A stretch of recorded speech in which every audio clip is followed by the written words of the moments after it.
Hello. Hello, everybody. Turn down the music, otherwise I can't hear myself think. How we doing? It's another week.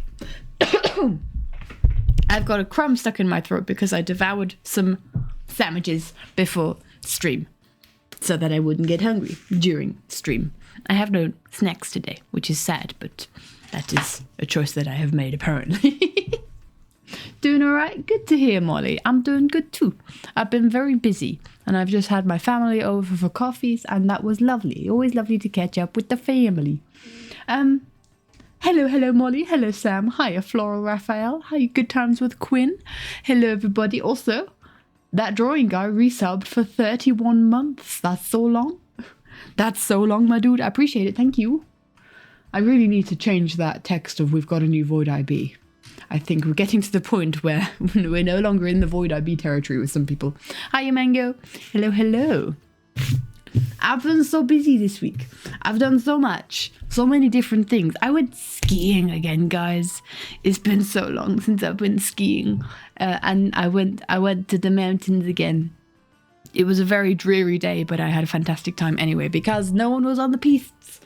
No one apart from for some reason, like a Dutch private school, apparently. I just had a lot of Dutch around me, which is weird to hear in the Swiss Alps. Yeah. But along those lines of me being busy, I haven't actually finished the emotes that I said I was going to finish from last week.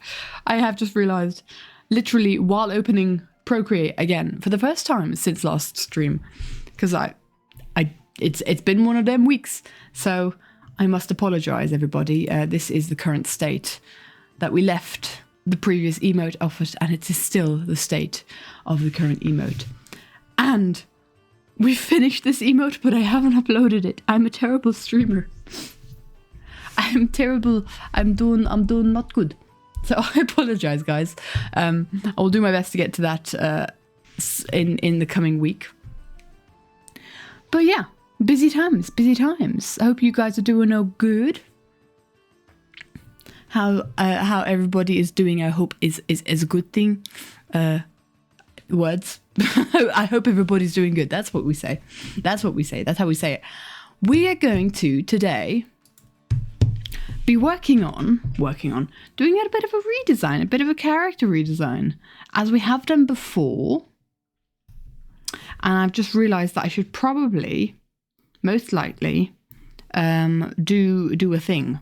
I should probably get myself some drawings in here of the character that we're going to be doing today, because I completely forgot to do that as well. I am so prepared, everybody. It is preparing times. Let me get in some character pictures. So today I want to do a little redesign of a lovely little Chenoa, because I've done a couple of other characters before, and today we're going to do Chenoa. And I am very confused because my iPad has had an update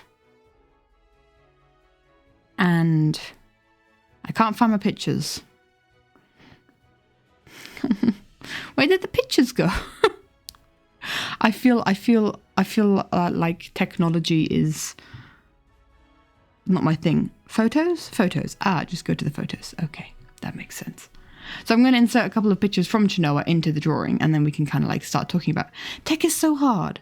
Dude, I am very salty about the fact that I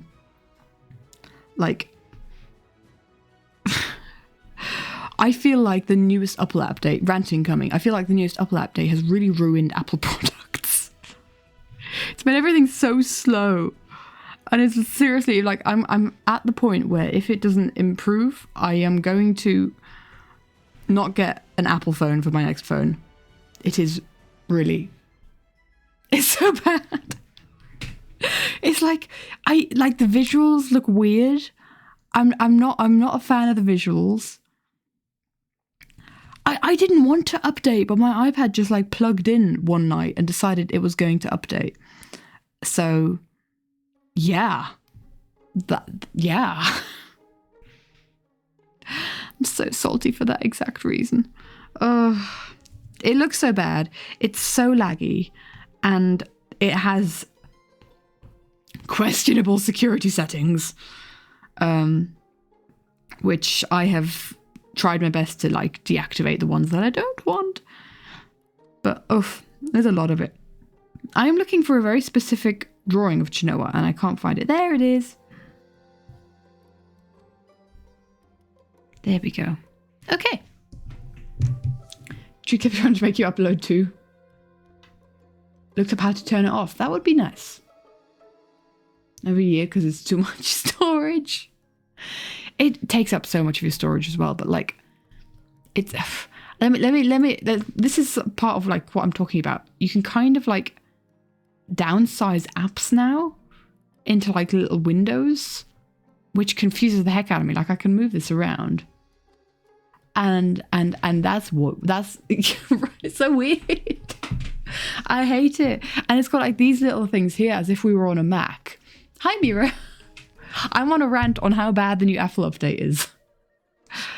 So I could I guess kind of close the thing, and then open it again, or I could completely close it, and then when I open it again, it goes there, and I could resize it.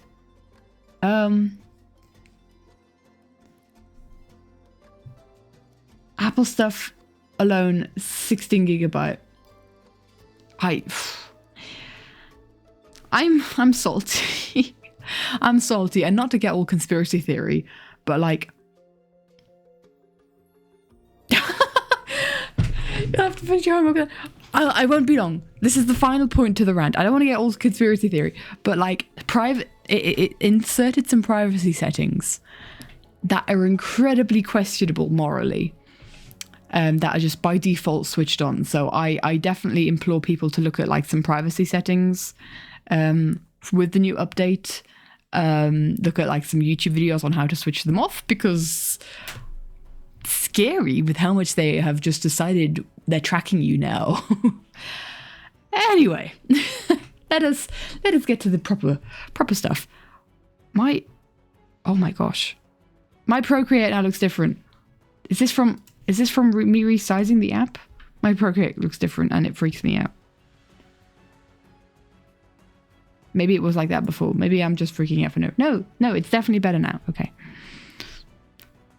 Anyway, if you haven't been here before with these kind of like OC redraw kind of things, it's basically an excuse for me to talk about some original characters that we have. I've done it with a couple of characters. In fact, let's insert this into the folder. We've done it with a couple of characters before. We started out with Kira, where Mango found out that one of our characters is basically just Mango. So we have Kira that I've talked about a lot, and been able to annoy me for 3 streams straight. Let's go. I don't consider you annoying. I don't consider anyone here annoying. If I considered you annoying, then you probably wouldn't be watching the stream, because I would have silenced, or wouldn't be able to type in stream because I would have silenced you. If people genuinely annoy me, and it has happened before with like some people just like flirting, which is why we have the rule of no flirting, and just being very, very creepy. Those people don't exist here anymore. They can watch the stream, but they can't interact. Oh, we've had that before. Yeah. It's funny because, yeah, early days, like, especially when streaming Minecraft. If people are annoying, Beamy has a sword, indeed. It is the mod sword. No, especially when streaming Minecraft. It was when I was streaming Minecraft SevTech with my brother, like way back in the day, that there were some creepy people that came on. And funnily enough, slightly more recently when I played Vault Hunters, I did a couple of Vault Hunters streams, and there were some really weird people on that. They got banned after the fact, because I'm not confrontational and don't want to ban them straight out when I'm on the stream. But yeah, there's kind of people. We've gotten quite serious on when to like have the limit of creepy people in the community, which is why, by misting out all the creepy people, we have a wonderful community, because only the cool people stay behind. But I'm very lucky to not have that very often. It used to be the case back in the day. You know, you kind of get, I mean, it's not that you get used to it. You kind of like build a thick skin, I guess, so it doesn't bother you. You don't get used to it. It just doesn't bother you as much. So yeah. But, you know, being asexual is kind of like that kind of thing is a little bit weird. Which is why we have the rule, history. Anyway, off topic immediately. We know the limits, indeed. In fact, speaking of off topic, we can already bang something off the bingo list. In case you weren't here last stream, we have a new bingo list. We have a bingo card, not list, bingo card. So a couple of years ago, Zim put together a bingo card for us, and it was so outdated. Hi, what girl? Well, welcome for the time that you are here, my dude. Zim put together a bingo card years ago, and we made it very official. And basically, if we get a bingo, you can have like one channel point redemption. You can choose a channel point redemption, any of the channel point redemptions. So we have updated it for the new year. We've decided we're going to have a bit of a spring clean, and we've got an updated bingo card. And we actually got a bingo last stream, so I'm intrigued to see if we get a bingo already. We've definitely already got where is it? We've definitely got Katie Gets Sidetracked. Yes, we already have OC Talk and Katie Gets Sidetracked. So we're actually on track to get this this bottom line here, which actually is the line that I think we got last time, if I'm not mistaken. So maybe we need to figure out if that isn't too easy a line to get. If we've already, 15 minutes into the stream, gotten two of them. Who knows? Who knows? Anyway, what we're doing today is we are going to look for the folder that I was... There we go, that folder. We're going to do some OC talk. We're going to talk about some original characters, which is something that is really on my heart for this year. If you're talking New Year's resolutions, I want to do more with these characters. I want to do more with our story. Open up that Discord. Yay, OCs, indeed. What's Floral doing? What's Floral doing with the Discord? So we've got some characters that we've already done. We have Kira, our little awkward star mage with Stockholm Syndrome. We have, jokingly, we have Adamir, our sushi prince. We have Rain, our mischievous tiefling. Be very easy for us, yes. Chat can't spell is often a given. Just like Katie can't read chat, which is often a given. And today we're going to do Chenoa. We're going to draw Chenoa.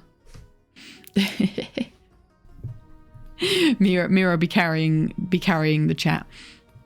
I'm just trying to think.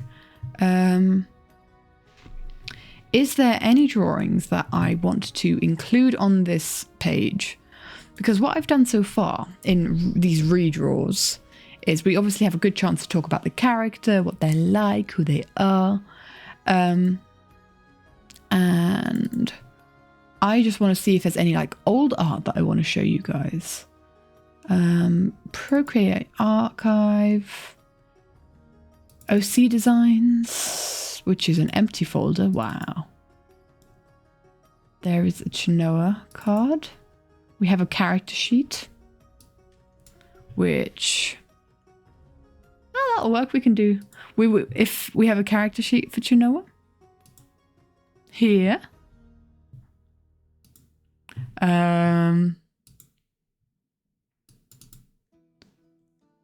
Oh, here we go. Here's some old character designs. And in fact, very old character designs. You can see Rain didn't always used to be a guy. Very old character designs for the three. For our three main characters. Because Chenoa is kind of like the third of the main character. And the backstory, because you don't remember. I don't know if I've talked much about Chenoa's backstory, to be honest. But like this is kind of like probably the most... not current like design. The most current design is the design that we have in the animatic from a couple of years back.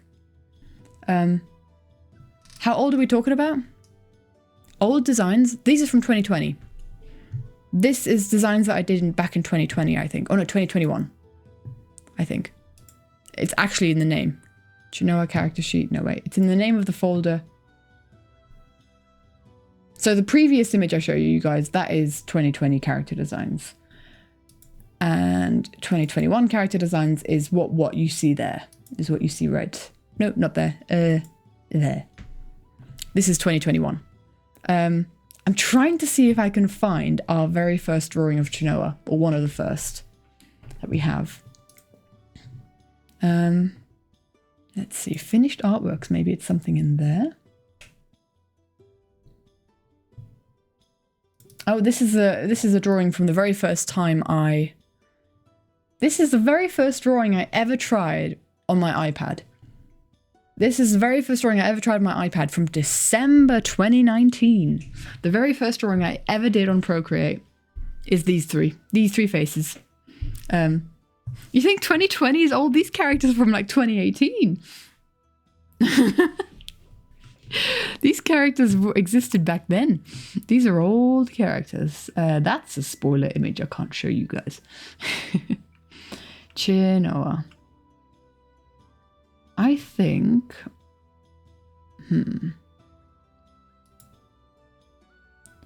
Concept art... I guess Quaranto, only the digital arts. Sketches? Anything in sketches? We had memes. We have memes from back in the day. I'm trying my best here to find like really old drawings of Chenoa. And I can't.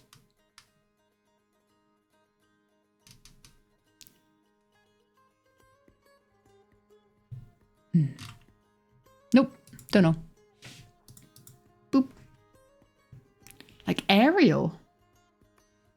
In that meme. Oh, you mean the hair? I see the hair. Yeah, I see the hair. The face. I see that. I see that. I definitely see it. Yeah. We did do an expression challenge in 2020 in lockdown. You know that sheet with like the 100 expressions? Basically, me and Alina went back and we rolled the dice on what expression to do. And we also kind of like rolled on what character to make that expression. So there were some of them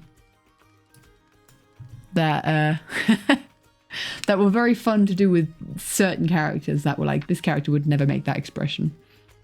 But that was also fun. That is something that we could actually also do. I could see that happening. Oh, hello, we're cycling through the images. But yeah, just to kind of give you guys an idea of like old Chenoa designs. That is Logan. We're going to ignore Logan for now. Not Logan.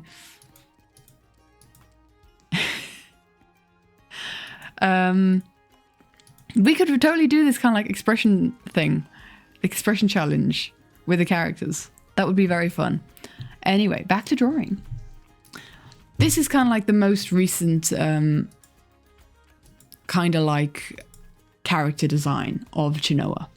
These are the most recent ones. But actually what I wanted to do in the past with these challenges is not look at the most recent character design, which is why I'm trying to find like a relatively old drawing of Chenoa. So I think that 2020 drawing, which is like the first drawing that I ever did of on my iPad, is probably the best for now. So I'll prop that up and then like kind of like get an idea for it there. What does concept art have to say? Oh, concept art. Man, I'm going through real history here.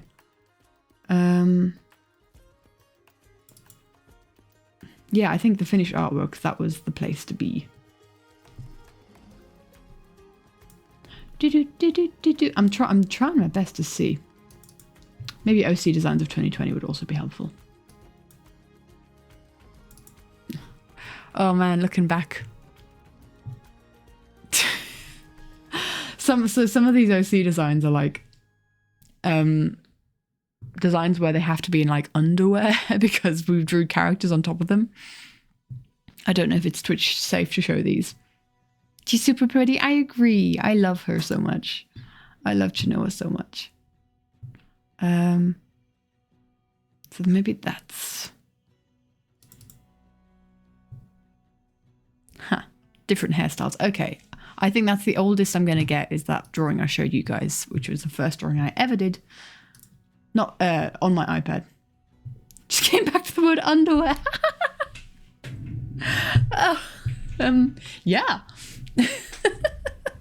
No, I drew the characters in underwear so we could like try different outfits on them. You know, put them like, dress them up like Barbie dolls. And I don't know if I can show that safe. So I skip the underwear and go straight down to drawing them without skin. Oh, okay. Indeed. Hi, Ivan. Hello, hello.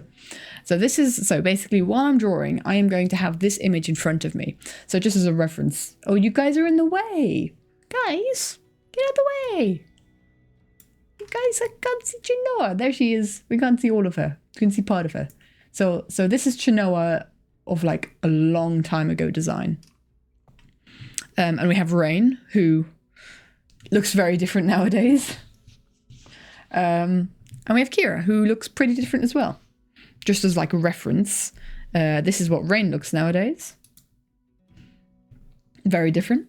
Hi, Lizzie. Hello, hello. Yay to the 10 stream streak. I find the stream streak so hard to say. 10 stream streak. It's like I'm about to spit all over my microphone. That's not good. Awesome, 10 streams. That's a lot. There's a lot of streams. So this is what Rain looks like now. And this is what Rain used to look like. So very different. And this is what Kira looked like back in 2020. So, man, it is 6 years ago, actually. It is quite a long time ago. You know, like 5 years ago doesn't feel as much as 6 years ago. Does that make sense? Because we're now closer to 2030 than we are to 2020. Let that sink in for a second there. I'm still mentally in 2014. I don't know about you guys. I'm still like, my brain is still in 2014. I could still totally see myself like writing 20... Did I say 2014? 2024. I can still see myself writing 2024 on like date things. 2030 is close. 2030 is now closer to us than 2020 was. Which is scary for a number of reasons. It's only 5 months until 2013. Dies of death. Still 2023. It's fine, Floral. Chat can't spell. That's that. We've got 3 out of 5 bingos already. And Ivan's in chat, so another bingo is very, very likely. That would mean we're getting old. So yeah, Kira looked like that 6 years ago. And looks like this now in the most recent character design stuff. So there's definitely some work to be done, and Chenoa, I hope, will be looking just as different as she did back then. But I'm going to hide all these drawings. Hiya, Theo. You're expecting your gosh dang roaring 20s right now, so where is it? Dude, that's a mood. The roaring 20s for us poor feeble kids started in 2020. Which... I remember a friend of mine having a roaring 20s party for New Year. So you were like you dressed up in like the 1920s style, right? There was so much hope. There was so much hope. Yeah, it is what it is. That's how time feels. Is my pen not working? Oh, my pen needs to connect. Wonderful. We can't draw, guys. My pen is... Did you see that? Guys, did you see that pop up at the corner there? My pen has 0% charge. This is what I mean with the newest Apple update being crap. My pen doesn't properly connect anymore. Like, what the heck? So we gotta wait a little bit before I can start drawing. Funnily enough. Well, the 1920s ended in the Wall Street crash, so maybe we're not such a different situation. Yeah, apparently around the 20s is when there's always like a big pandemic. Because in the 1920s there was a big thing in the 1820s and there was a big thing in the 1920s. So yeah, as long as the 1930s and the 1940s don't go influenza, was it? Bye, Worth Girl. Have a wonderful rest of your day, my dude. Let's hope the 2030s and the 2040s don't go like the 1930s and the 1940s. Let's just try and avoid that, please. I'd quite like to avoid that. Anyway, away from the existential crisis, let us, with 5% battery power on my pencil, start drawing Chenoa, shall we? Boop. Wrong brush. Not wrong layer, wrong brush this time. So Chenoa is, oh man, such a layered character. Such a layered character. Let's hope the century gets better. Well, if we want the century to be better, we gotta make that happen. We are the people living in the century, so we gotta make that happen. Work towards making it a better place. Does Chenoa have any siblings? No. Chenoa is actually, as far as I know, there might be some law that I don't know of, which anyone who is like a writer would know what I mean with this. Sometimes the characters just do things and you're like, wait, what? I was not paying attention.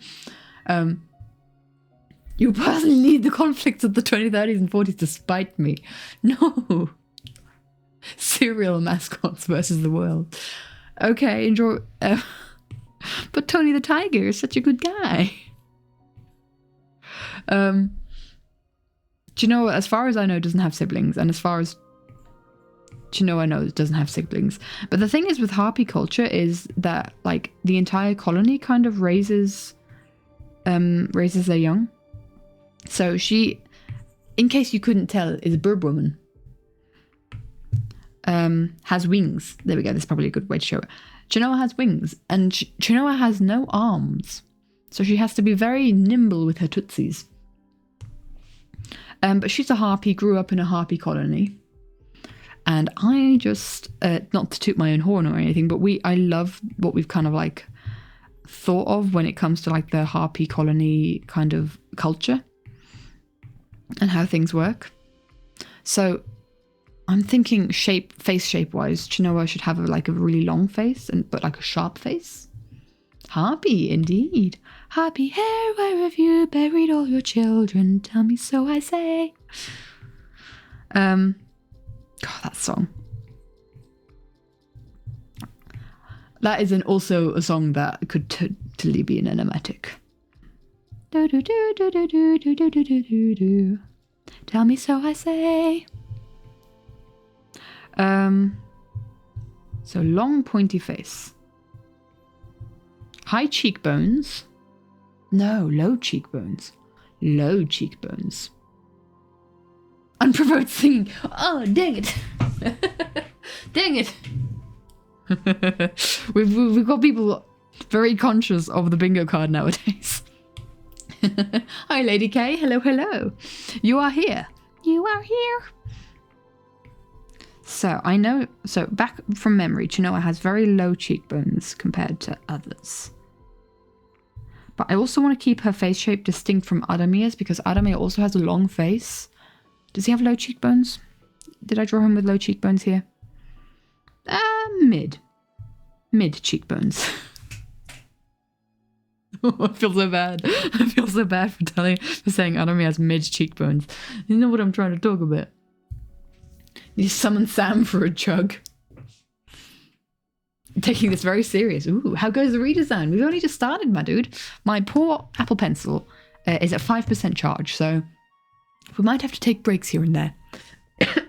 Speaking of chug, does Chenoa have talons on her feet? That she does. That she does. I think again, this is like probably. I need to get this character sheet up, I think. If we're talking about like what she looked like in the past. Open. Thank you. What she looked like in the past, obviously we're going to update her character design. But the way her, physiology is. Finish your biology homework? To be honest, Floral, I have a lot of thoughts about the biology of harpies.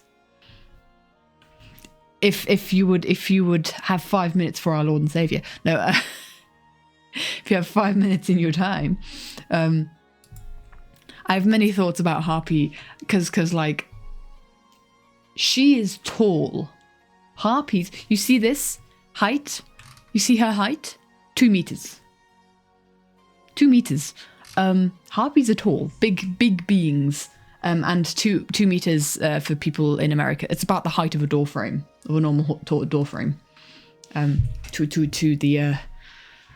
the people who use the other system. Harpies are very, very athletic as well. There's a lot of strength in those wings, big wingspan, but also like, you know, they are built to be able to fly. Depending on the type of harpy, and this is something that I don't know if we want to go into in the story, but I like this idea of there being different harpy colonies depending on, and they look different depending on the type of bird and the type of ecosystem that they live in. So 6.5 feet according to Google. Thank you, Quinn. So Chenoa's people are modelled after a falcon, I think, which isn't necessarily a very big bird, but we wanted it to be big. So, and they live in a jungle, so they are basically birds of prey. They're modelled off of birds of prey in a jungle. So they have to be very agile, flying and like maneuverable, flying through all the thicket of the trees and stuff. So their wings aren't that big compared to like if you were to model a harpy colony after an albatross or like a seabird, who have long, really long soaring wings so that they can be in the air for very long. Falcons fly very quickly. Is that the average height for harpies, or is that a little taller or shorter? I think Chenoa would be quite average height for a harpy, I could imagine.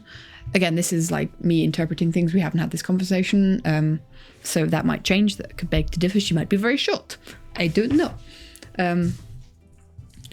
But so yeah, their wings are built for more like short-term flights, but very fast flights. Because you like falcons are some of the fastest beings in the world. There was a specific falcon that she's modelled after, and I can't remember because that kind of like also inspired her, the colour of her wings. Not this current colour, but future colours. So yes, so I can imagine that there's like different harpy colonies potentially in the world. There's no plan in the story currently to like meet other harpy colonies, but I think it's a very interesting world building aspect. Gyrfalcon, Gyrfalcon. I don't think so. I think I'd recognize the name. Let me get my thing out.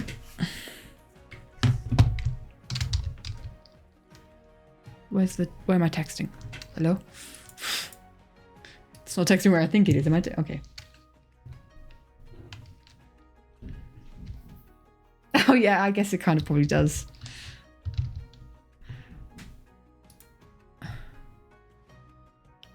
Gyrfalcon. Ah. Wow, that's a pretty bird. Not specifically. There is a... Hi, crow. 46 months. Flip an egg. That's many months. That's a lot of months. Wow. Nice. Thank you.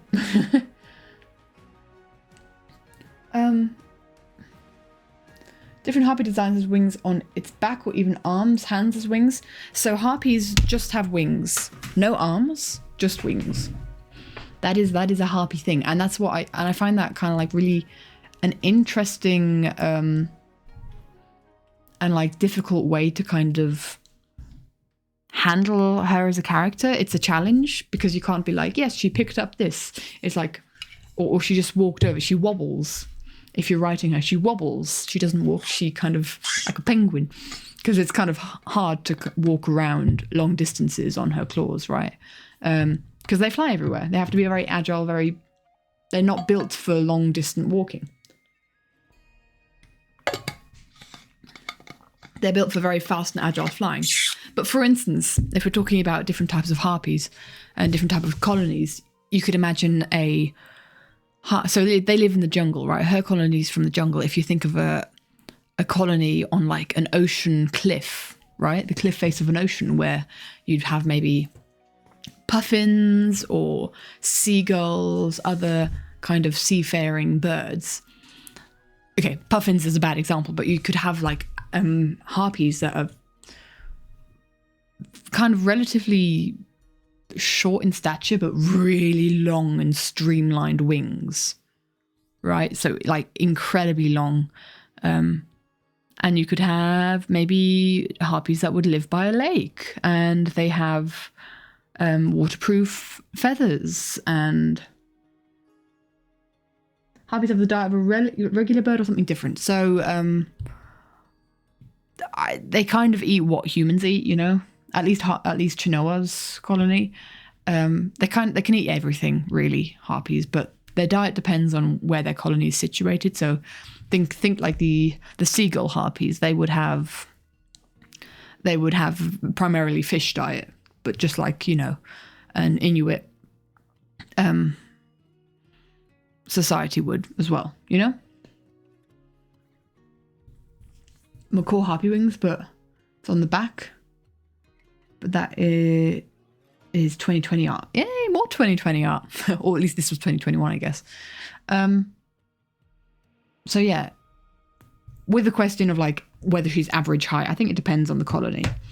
Because I can also imagine like just in a forest, you've got harpies that are maybe like modeled after blue tits, right? That are just really small and kind of just, you know, flying around very quick, can turn very quickly and eat a primarily seed and grain-based diet. Who knows? But the thing with harpies is lots of these colonies were wiped out by humans hunting them. Part of me feels like I have more recently talked about the harpy culture, because I do feel like I am repeating myself. Right, I think we need more of a cheekbone. Even though she has low cheekbones, I want more of a cheekbone. I draw incredibly slowly when it comes to these kinds of OC designs, because I really want to nail like the shape of the face. This is what I will be using as a reference for the character moving forward. So that's why I kind of like go very slowly when it comes to their designs and the drawing process of them. I really want to like properly do it all the time. Yeah, I talk to myself sometimes. So, happy hair, where have you buried all your children? That is surreal.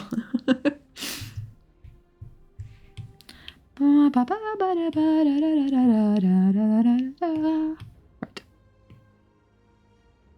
Just trying to figure out, because she is a beast of a warrior. She is very strong.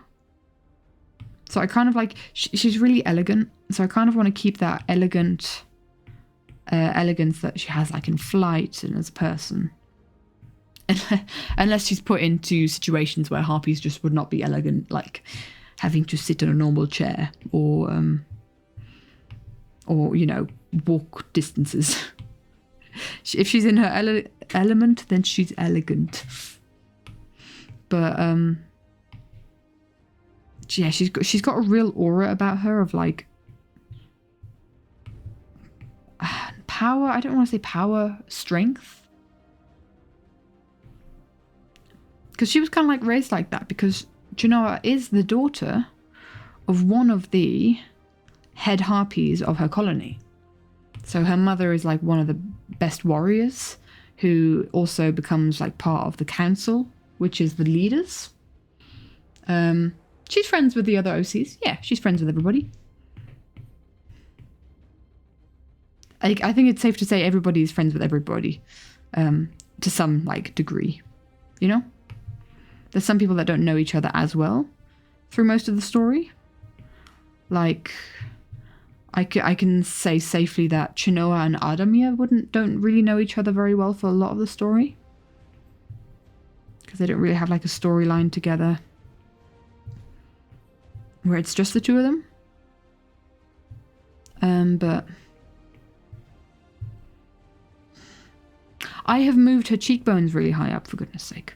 This was the whole thing of like low cheekbones, but still a sharp face, sharp facial structures. I don't know why I gave her low cheekbones to begin with. It just felt right for her, but I wonder whether we need to be a little bit more conscious of character design and see what works better, because to be honest, you can do a lot with like character design. So Kira's got a very round face and round eyes, says friendliness, right? Much friendliness. Rain has very sharp angles, kind of showing like his blunt nature, I guess you could say. So you need to definitely think about... Adami has quite rounded features as well, showing kindness. So I need to figure out how I want to do Chenoa that will be rage quitting with homework like after 5 minutes. Enjoy the homework, my dude.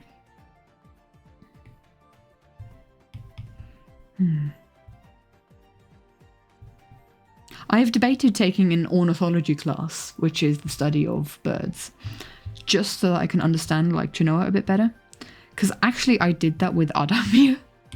I took a marine mammals class. Not just because I also find marine mammals quite interesting, but I took a marine mammals class because I wanted to figure out how mer people could work more. I did that last semester. And it was really cool because there was like, you know, there was things of like, okay, do mer people have like thick blubber, which would give them more insulation in the cold waters? But at the same time, like, because you think of mer people and you think of, you know, muscular, topless mer people, but maybe they need to have a bit of blubber around so that they stay warm, you know?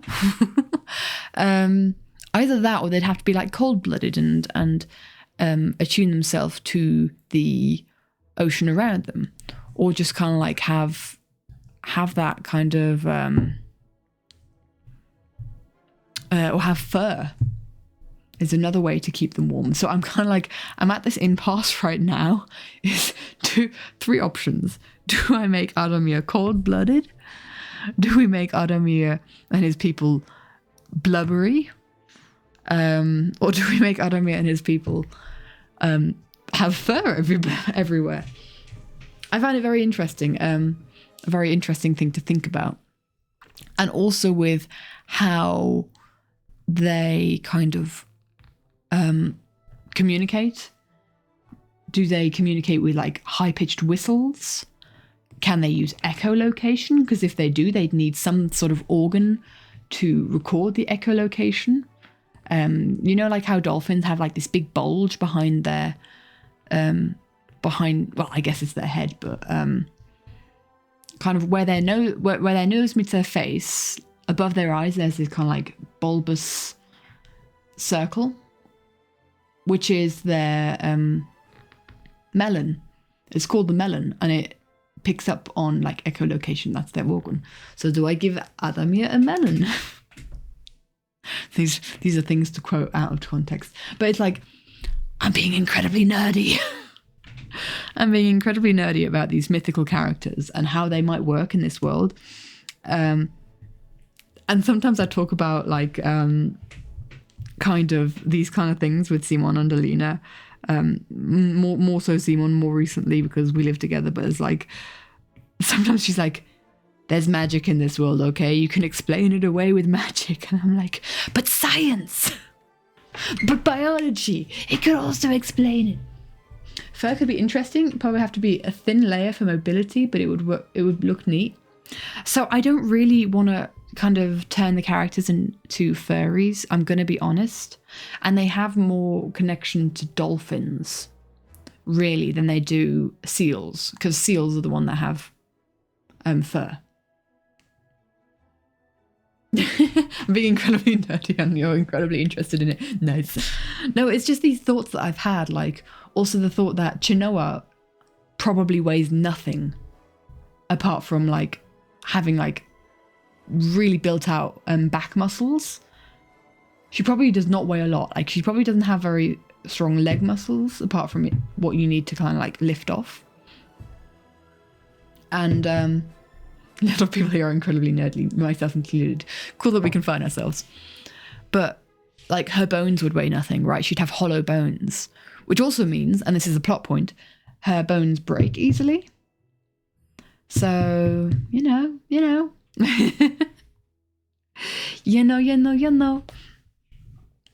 Another thing with harpies is, so I don't know, did I close this? So on this character sheet here, she has two abilities, is flight and sharp feathers. Sharp feathers is because harpies actually have some of their feathers consecrate, like they gather so many minerals from the ground or like from their food, right? Because we have iron in our blood, for instance. They have a high copper concentration in the forest that she grew up in. They have high copper concentrations. And so the copper is in their food as well, right? If the soil has high copper concentrations, it's in their food as well. And especially if you're eating a lot of meat, that kind of thing accumulates the higher up the food chain you go. This is a big problem with microplastics, for instance. Like if you have microplastics in the ocean and you have, for instance, tuna, which is an apex predator. Tuna eat smaller fishes and we eat tuna. Then if you have the little krill take up microplastics and then get eaten by fish, then the microplastics stay in the fish and they get eaten by bigger fish and they get eaten by bigger fish. This kind of collects in the animal. And then at some point we eat it, and that's why microplastics are also bad for us. But similar things happen to like metals. Usually heavy metals, but we're kind of going to extend this to copper. So they have a high concentration of copper in their system and their body, because high concentrations of copper and any kind of metal is not necessarily healthy for you. Their body kind of tries to get rid of that excess by concentrating it into their feathers. So they have some of their feathers that grow that have a high concentration of iron and of some sort of metal, depending on where they are, where they grow up. For Chenoa, it's copper. High concentration of copper in them, so that they actually become sharp and hard, and those feathers become like knives. So some of Chenoa's feathers can actually cut like a knife. And that's their kind of like their biological weapon.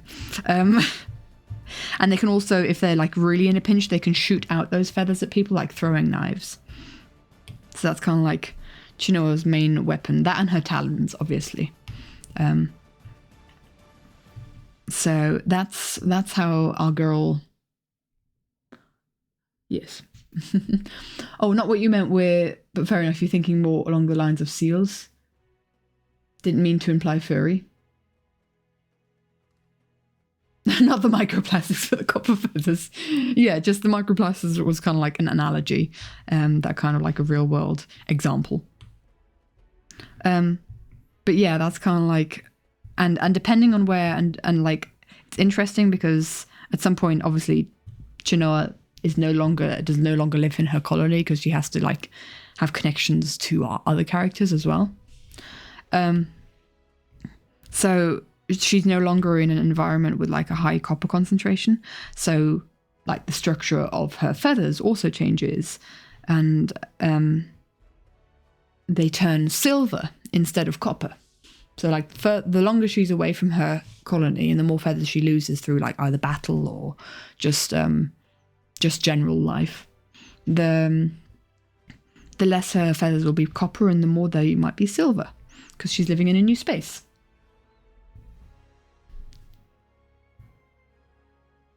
Can have green pigmented. Oh, true, actually. Oxidized copper. Oh, I didn't think about how it would oxidize. Yeah, that's really interesting, actually. It might have to be a different metal after all for Chenoa, because like the color copper is very like it's very part of her color palette. If you can maybe like tell, I actually have like these like rich oranges and browns. But that could also be a really interesting way of showing like old feathers that might need to like be pruned out. Deoxidizing something. Oh, or something like that. Oh, that's really interesting. Oxidize the age. Older harpies would have green feathers. Dudes, we are world building here. This is so cool. I like that. We've actually never thought.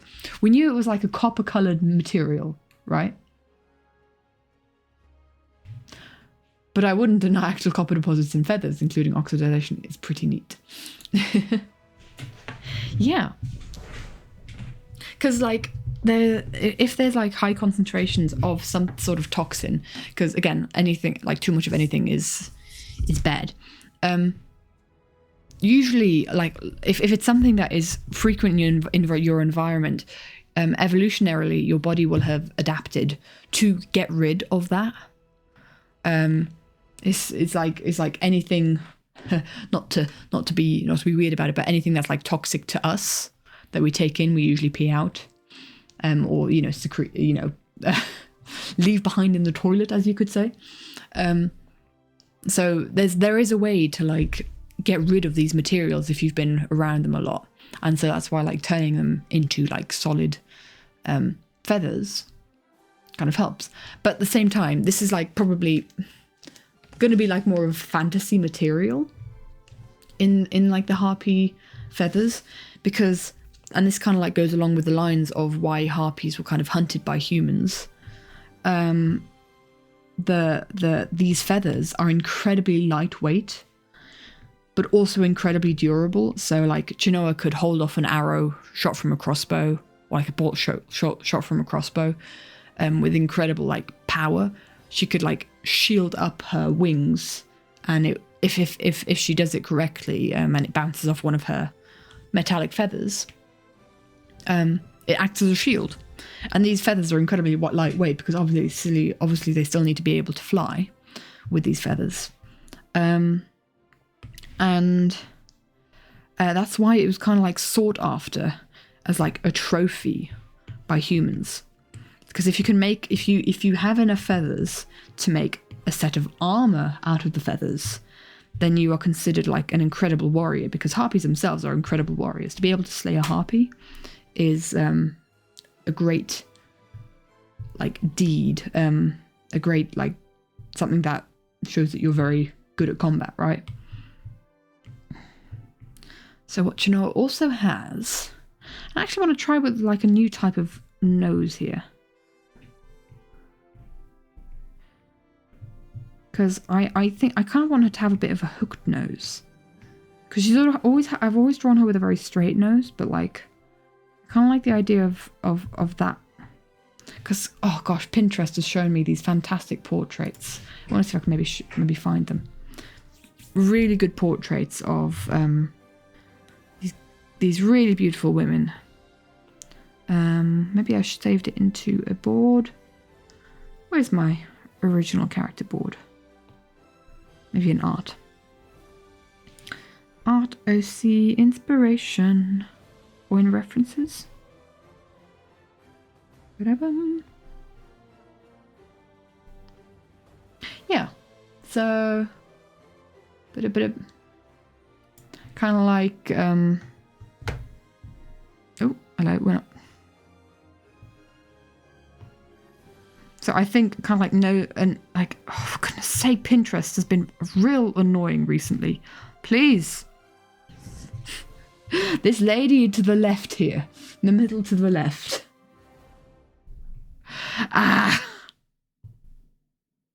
Please.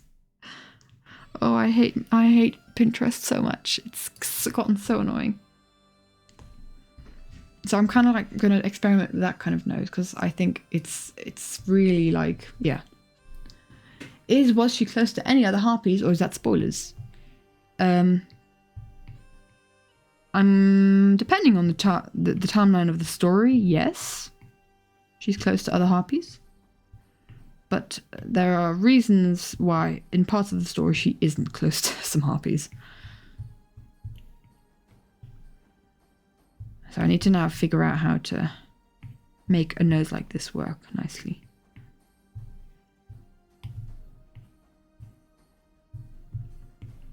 Something like that. Because I don't want everybody to have the same type of nose. We want some diversity in our characters here.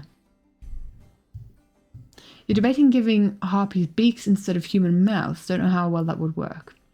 It's generally one of those things that I kind of struggle with when it comes to like having characters that aren't 100% human. You get what I mean? Because it's like you don't want to fall into that uncanny valley of like not being able to relate to characters. I hope this makes sense, but we relate easily to characters that look human, or like, you know, like an elf looks human enough, a dwarf looks human enough, right? Versus relating to a dragonborn, you know?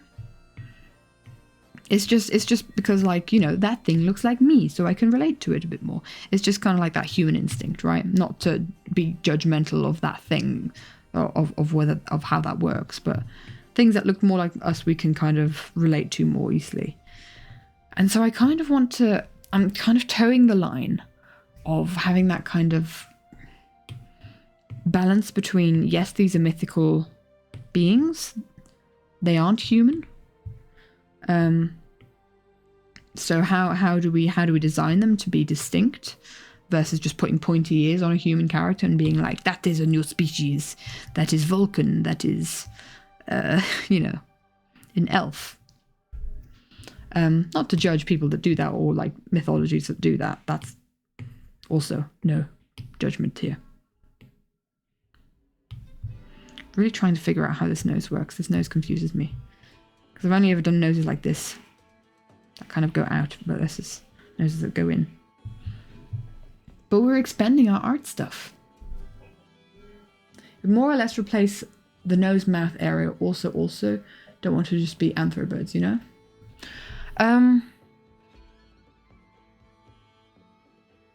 So the question is, if you just, you need to think about jaws, right? How jaws work.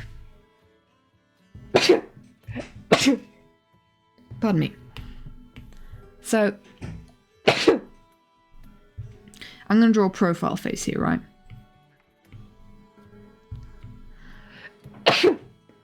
I'm allergic to profiles, apparently. So think how jaws work, right? This is a human skull. Let's maybe just draw a nose so we kind of understand what's where. This is a human skull, and you've got the jaw on an anchor, kind of like here. So when you talk, you kind of like, you get what I'm saying? Like it kind of like moves up like that, and back down like that, you know. So it's anchored in this point around this circle here. I wonder if I can change the anchor. Don't think I can. It's automatically anchored around the. But you get what I'm saying, right? When we move our mouths, it's anchored there. If you were to have this exact face with a beak,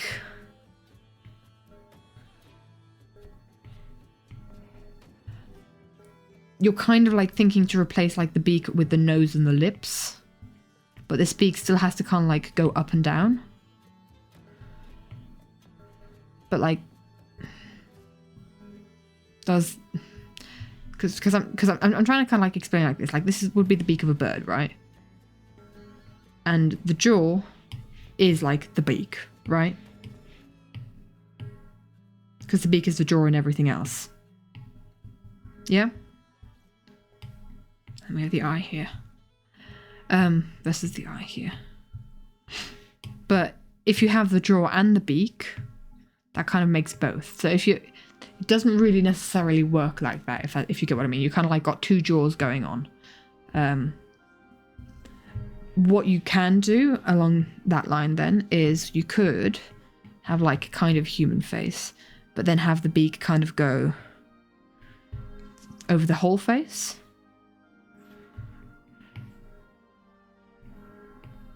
So it like takes up the jaw as well. Now, I think that would work. But you kind of like need to kind of think, if I'm incorporating this one thing from like an animal, because if we kind of like if this is kind of like where the eyes would go as well. How am I incorporating other things from that animal, right? Or what is there a reason why I'm not incorporating other things from that animal? Because you could still like have a bird character that almost has like an entirely bird face. So think the characters from Zelda. What are the bird people in Zelda called? So I can find a Google picture. Anyone know?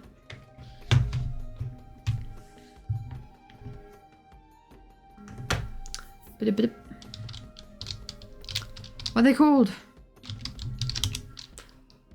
Zelda bird people. Ignorant. The Rito. And my monitor's just switched off. Thank you very much. That's very helpful. Thank you. So you could have like entire like bird species, right?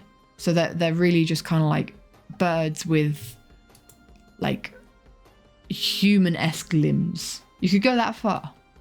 And I think these are really cool character designs. I love these character designs. But you're also kind of like taking into account, okay, these characters have like more slanted eyes on the side of their head, or you know, like you also need to account for, am I going to give them hands? Are they going to have normal arms, or are they going to be able to use their wings like hands? Talon like hands and feet with feathers on their back and shoulders. Feathers on their back and... So are they going to have wings? Do they have wings? So talon like hands and feet. So...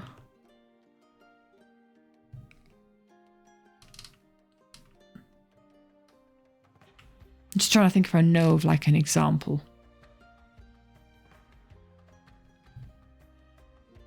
From like pop media. Pop culture, pop media. Not the direction you're going with, you know? You need to think like, are you... Yeah. Because it can very easily go into the uncanny valley if you just put a beak on a human face. You know?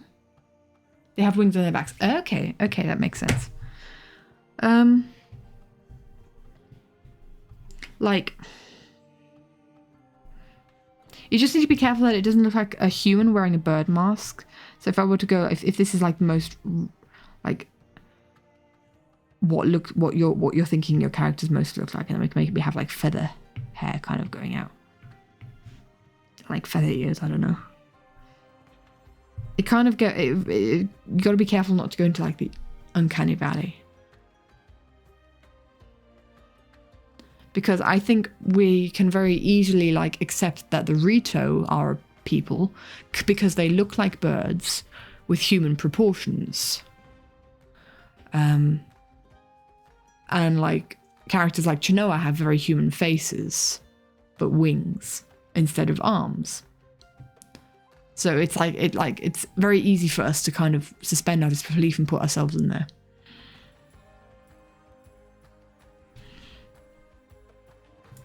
Yeah, it's a really interesting concept to kind of like try and merge it off. D&D Harpies from 2025 Monster Manual. Okay. Harpies. Harpy D&D Monster Manual.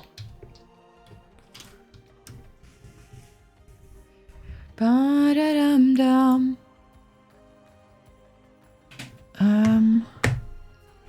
Do you have a picture, Lady K? Because these are currently human faces with wings. In fact, I am convinced that some of these pictures I have myself referenced to want to, like when it came to designing our characters. Literally. Oh, I don't know if Twitch is not going to be happy if I show you guys this. There's a lot of very scantily clad harpies here. Need more human with bird features. Central green in animatics with bird feet, wings become feathers. I mean, it's kind of like, I think what Lady K is trying to do is to kind of make something new, you know? Create something different.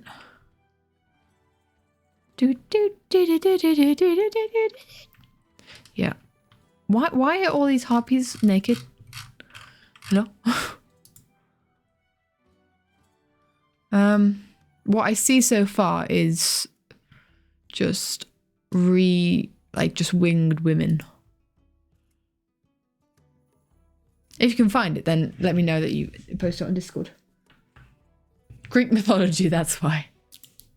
Cool. Wonderful. Anyway, complete tangent out of the way. It's just really like, it's all these thoughts that kind of go on when I'm trying to think about why characters look the way they do. For instance, Chenoa has big eyes, which I'm going to have to try and figure out how to draw now. Because I know Kira has big eyes, maybe too big even for a human.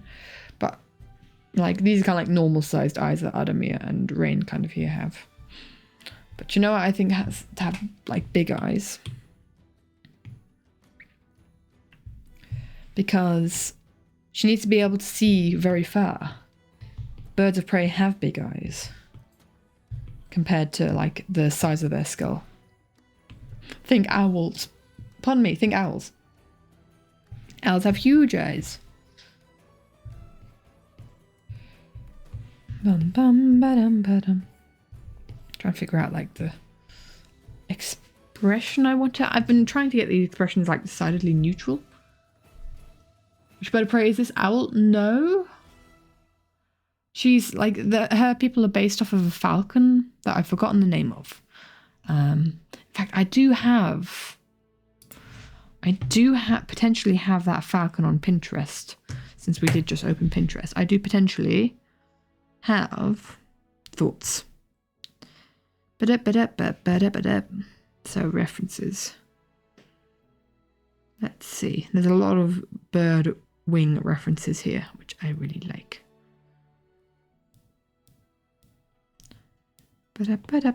Falcon. Because I like this whole Pinterest board was because I wanted to find the design of a bird wing. Nope. Don't have it on here. Okay. Maybe poses? No. I don't know. What am I looking for? What folder would I share it in? In poses? No. OC inspiration? Maybe? Ooh, there is so much art on this board though. I know for a fact it might be earlier on. This is an old Pinterest board as well. This has been here since 2018, I'm sure. I don't think I have a falcon on here that is easy to get to. It's kind of like a golden winged falcon.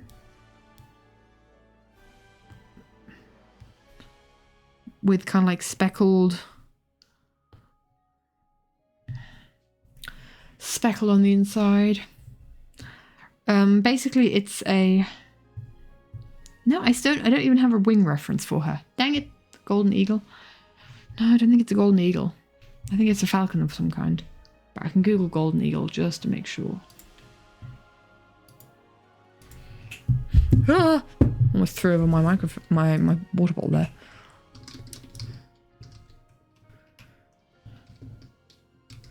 We actually pondered basing, no, it's not golden eagle. We pondered basing Chenoa off of an actual harpy, but they look like brutes. Falcon species.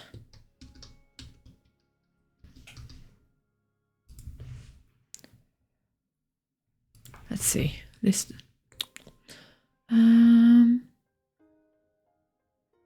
Prairie falcon, brown falcon, common kestrel, maybe a common kestrel. Just from like looking at it. Peregrine falcon, is it peregrine falcon? I can't remember, guys. I feel bad. Might be a common. No, wait. A merlin? Huh. Funny thing is, these are very kind of like the falcons are relatively small, but relatively small birds of prey. So it actually doesn't necessarily make sense for Chenoa to be so big, but like also not big, you know, like being based off of an animal that isn't that big. So maybe it is kestrel that like the original falcons that like her original wing design was based off of. I think this is something that we can definitely put more thought into. It was more based off of vibes that we first tried to figure this out than anything else. So it's definitely some thought can be put into it for sure. Boop. Right. Chenoa. So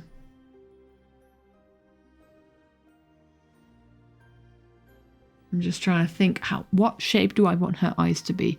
I want them to be very big and observing, but also not make her look innocent. I don't want her to look innocent and helpless, you know? So this would kind of like give the vibe of someone innocent and helpless. So maybe I go kind of like big like that kind of shape, which is actually the shape that I've gone for before. For her. This is the thing where we kind of try and figure out these new designs of these characters.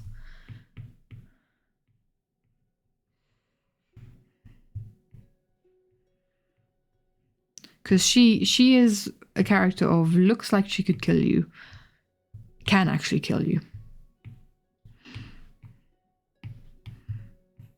If the big talons didn't give that away already.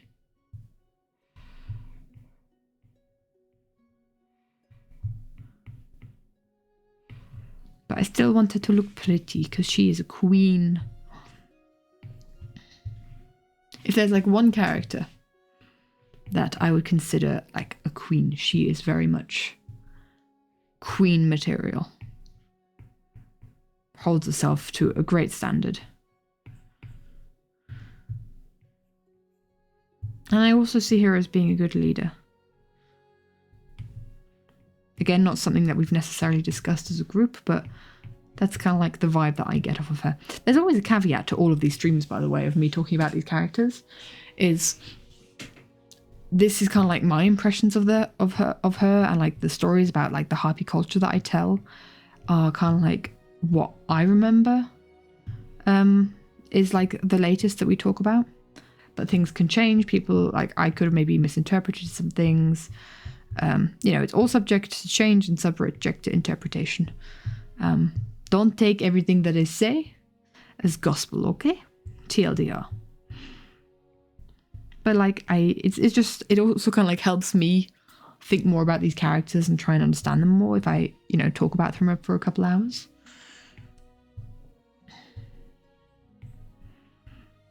Boop.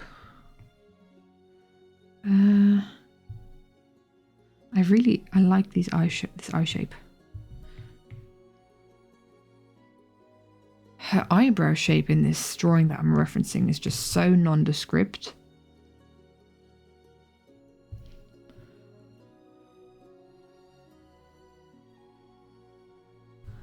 But But I still want it to have like kind looking eyes. But also not like helpless and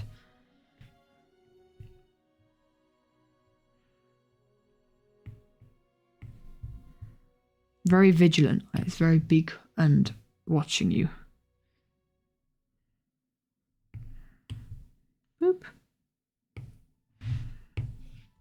It's also kind of tricky with these kinds of like not entirely human characters to like dehumanize them, which I really don't want to do. That I feel like looks a bit weird. Does it? Is that okay? I think this eye's a little bit... The eye shape doesn't 100% match up.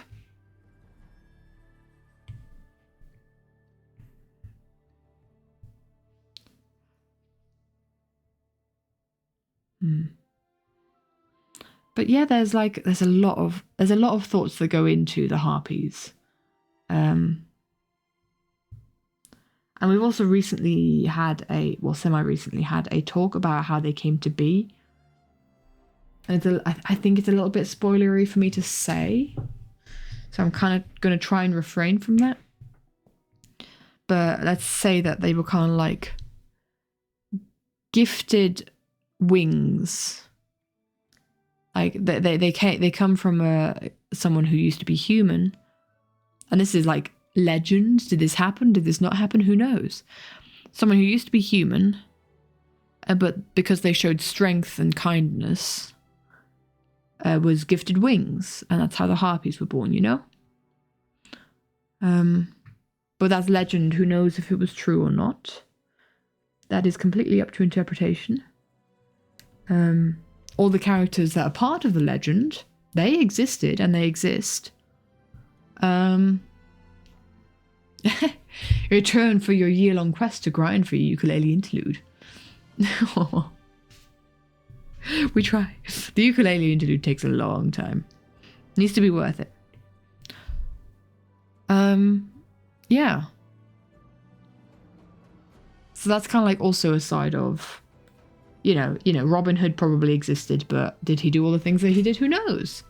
But yeah, all the characters that are part of that legend existed, but did they do all the things, or did all the things happen that they talked about? Who knows? Who knows what's true? Well, one character knows what's true because that character is one of the characters in the legend.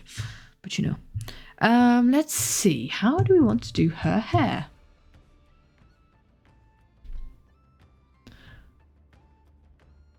To grind a Chenoa was worth it. 11 out of 10 would do again. Nice. So her hair used to do this. Kind of like a swoop, and a swoop, and a swoop. In fact, very much like how I do Pearl's hair nowadays. This used to be Chenoa's hair. I could do it in my sleep. But I actually really like the more recent designs of her that we have. Of her hair kind of like going down like this. Which is probably incredibly impractical for flying. But there's a reason that her hair is that length. So I like her hair in these animatics. I really do. So I think I'm just going to continue with that hair design. I really, really like it.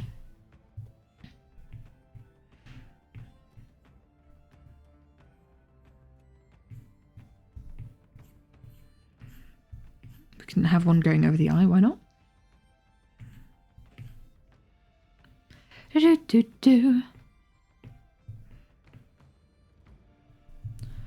But I do need to figure out how her hair works frontally. Like looking at her from the front. I turn into villager. Huh. La da da da da da da da.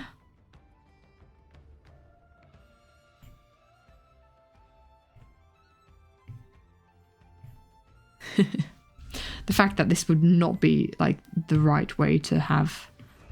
So just maybe slight spoiler. This is not how her hair was when she was in the Harpy colony.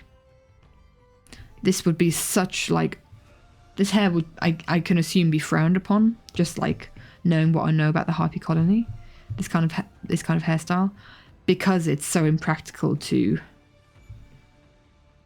Oh, now I remember how I used to do it. It's so impractical for when you're flying, you can't tie it back. This is something that I haven't brought up to Simon or Alina yet, but it's a case of like, I imagine in the harpy colony, they actually keep their hair very short. They don't let the hair grow long at all. Like the maximum length would be before it like falls into your eyes. Does her current hairstyle mean she would fly less? No, well,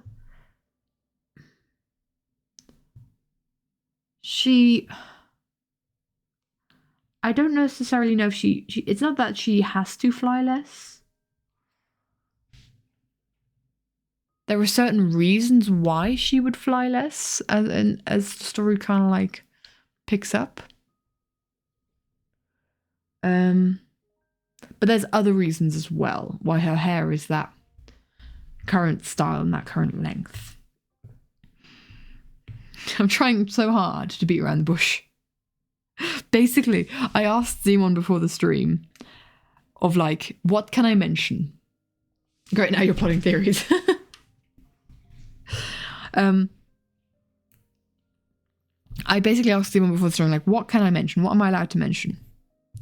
And and there was like this very big thing of Chenoa's that she said I'm not allowed to mention. And I'm like, oh dang, that means I can't say a lot at all. So I'm just going to do my best to not mention that thing. And it's like not being allowed to mention that thing means many things, if that makes sense.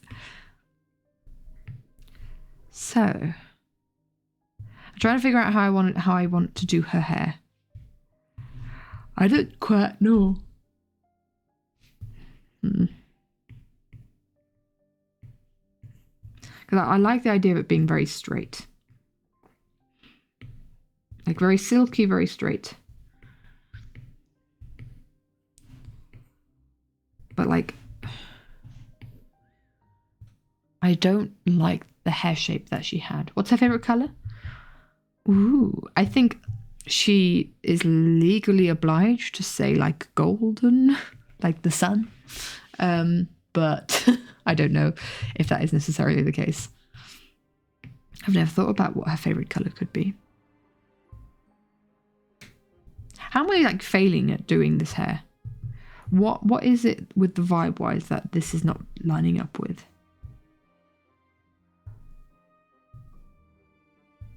Maybe because her forehead's too big. That might be it. Too big a forehead. We can't have that.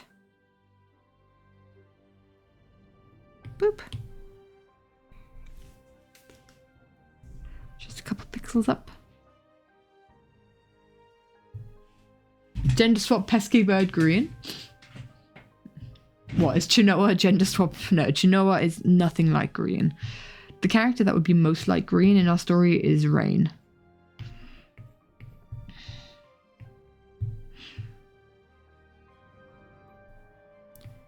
Rain is certainly the character with the most green energy. What energy would Chenoa have? Chenoa would have a gem energy, I think. Chenoa has the gem vibes. Real girl boss.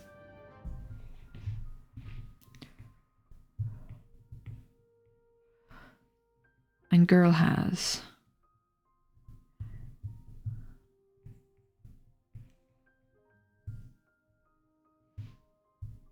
You know, she gives Athena vibes. She gives Athena vibes from Epic. If we had an Epic AU for our characters, this is a tunnel to go down. Kira would be Telemachus. Adamir, I want to say Poseidon, but Adamir is so not Poseidon, just because water. What vibes would Adamir give? Oh no, Kira would give polities. Kira is polities. Kira like the first few sagas, or is Athena like the first two or the last two? Both. I feel like Chenoa goes on a relatively similar arc to Athena. But like most of the story is her in the last two sagas. Because that's an early arc for her. Another one for the bingo. Okay. Epic mention. Kira is definitely polities. Gosh, who would Adamir be?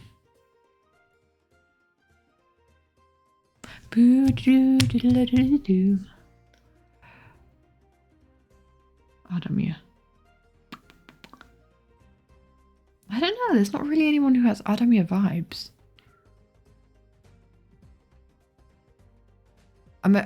Maybe I'm running out of like... I'm running out of epic characters. I guess it doesn't have to be a guy. It can be a girl too. Is there any of the girls that Adamir has a vibe of?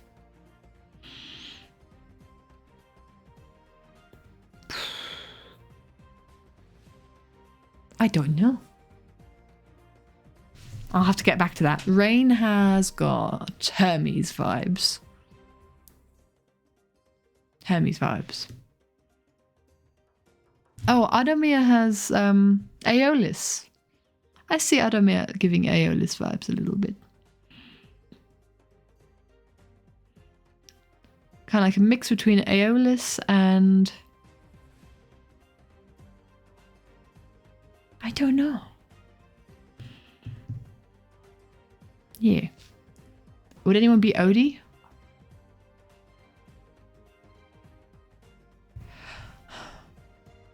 I think Sammy could be Odysseus. Give Odysseus vibes. Because Sammy is also like, would do anything for the people he cares for. And that even means like becoming a monster. In that sense, he would do anything. And he's also kind of like, can get out of his depths very easily. If that makes sense. He can be a kind of like cheeky towards powers that are a lot stronger than him. Derek would be Cersei. I don't know. Derek also kind of has Hermes vibes. But like also... No, Derek would totally be Apollo. Derek would totally be Apollo. Logan. You guys don't know a lot about Logan, which I find very interesting. Apart from a name and like a face from 2020. A design from 2020. I want to say Hephaestus, but it doesn't help because they're both blacksmiths. Logan's also a blacksmith. I don't know. Logan's like a father figure. Is there like a father figure in the Odyssey? Apart from like terrible father figures like Zeus. He's not a Zeus. Like a good father figure. I don't know. Anyway. Trust is not given, it's forged. Why should I give him my support? He sacrificed his own court.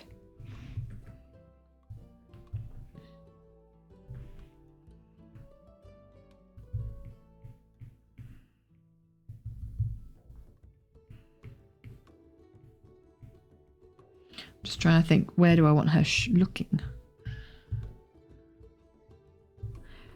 I kind of want her face to like convey kindness, but also danger. Maybe I need to angle these eyes a little bit more.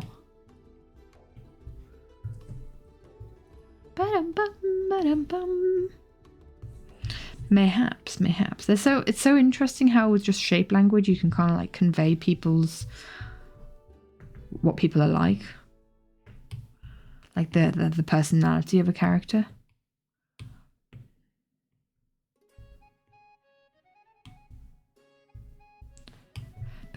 Bim bim bim. Do do do do do do do do. Kind of like that. if you'll finally have your epic CD in a few weeks, let's go.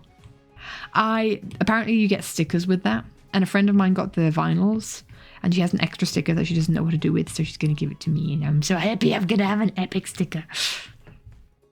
And it's apparently like holographic and stuff, and I think that's so cool. I'm going to stick it on my laptop.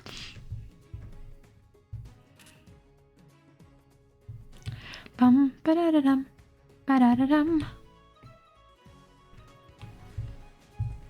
Maybe angling her eyebrows helps. I don't know. Horizontal.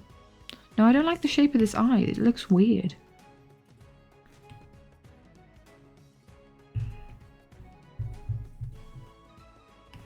Maybe it's too long?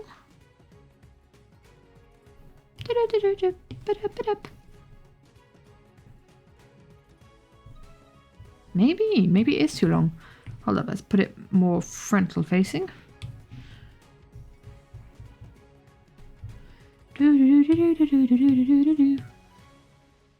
I think that's better. Right. Let's try hair again.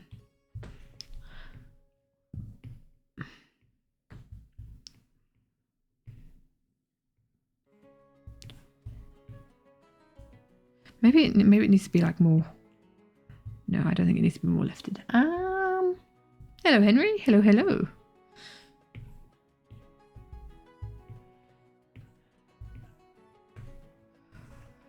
Huh.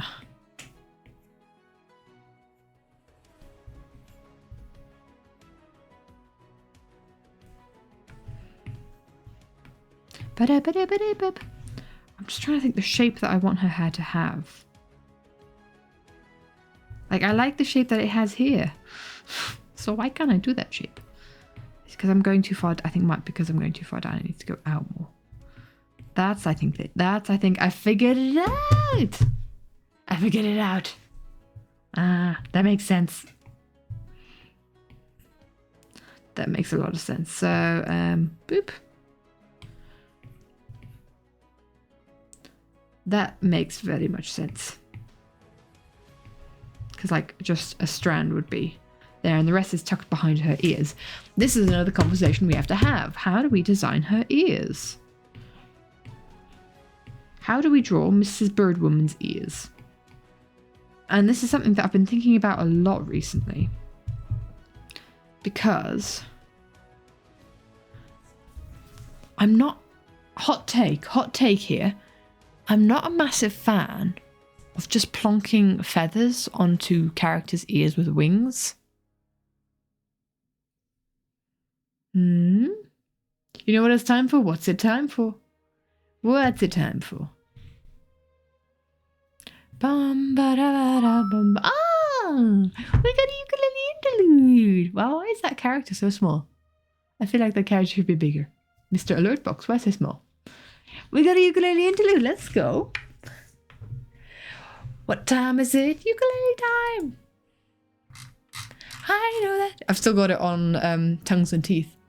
I know that you mean so well, but I am not a vessel for your... Oh, I gotta log in again, seriously? I said remember me. Remember me. Though I have to travel far. Let's go. Another for bingo list. Indeed, another for the bingo. Okay, right. Let me open up the songs. And Henry, since you requested the ukulele interlude, I'm going to scroll through the songs and you can request a song that you would like me to play. If Henry has no idea, everybody else is of course welcome to also suggesting a song that I could play. But yeah. Canary in the Coal Mine? Don't know that one. Don't know that one on the ukulele, I'm afraid. I don't actually know that one very well at all. The Crane Wives, I only know Curses, Tongues and Teeth and Never a Love and Anchor. Those are the only ones I know. And we had a lot of Crane Wives last time, so maybe we could have another thing. Would you be so kind? Would you be so kind as to fall in love with me? You see, trying. Where's Dodie?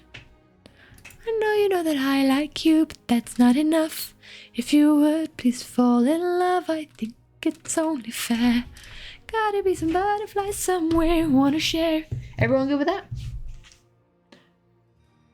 Dragon Force. So I can only do the songs. I can only play the songs that are on that list. I'm gonna be honest, guys. I can't out of nowhere play ukulele songs that I... Oh, hello. I'm in a knot. Would you be so kind as to fall in love with me, you see? I have a question.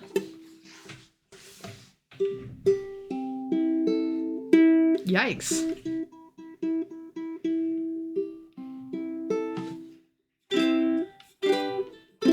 I think that's good enough. I'm gonna have to give it a proper tune at some point one day. One day. Music's off, right? Because I don't have my headphones on.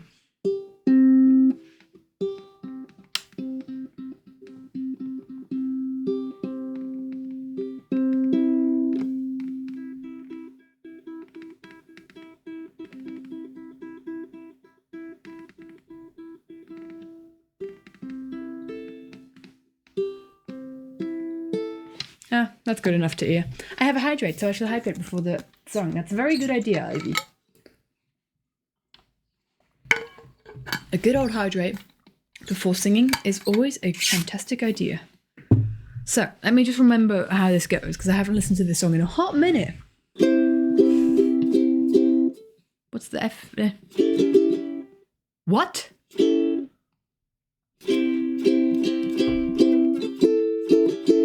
That doesn't sound right.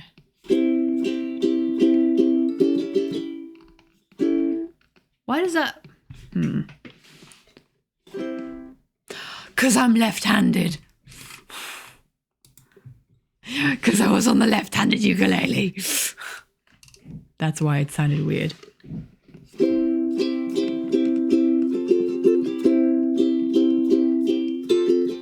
I have a question. Might seem strange. How are your lungs? Okay, I'm ready. We're not going to do a hydrate train during a ukulele interlude. This is something that's not happening, okay? We're going to not have that. Do I literally have to wait until you guys have satisfied yourselves before I can start this song? There's a list of songs you could pursue on your own time. Tell you what, mate, I can scroll through them after the song. Remind me, and I can scroll through them after the song. And then you can take screenshots, my dude. Feel free. I keep meaning to like make a list that is accessible to anyone, but yeah. Also, it's been broken. Yes, let's start. Let's start.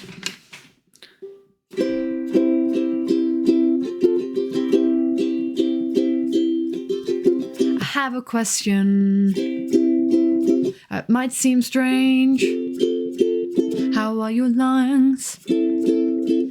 Are they in pain? 'Cause mine are aching. Think I know why. I kinda like it though. You wanna try? Oh, would you be so kind as to fall in love with me? You see, I'm trying. I know that I like you, but that's not enough. If you would please fall in love, I think it's only fair. Gotta be some butterfly somewhere, wanna share, 'cause I like you, but that's not enough.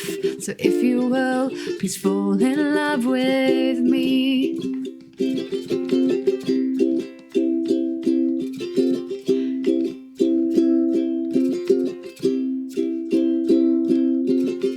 Let's write a story, be in my book.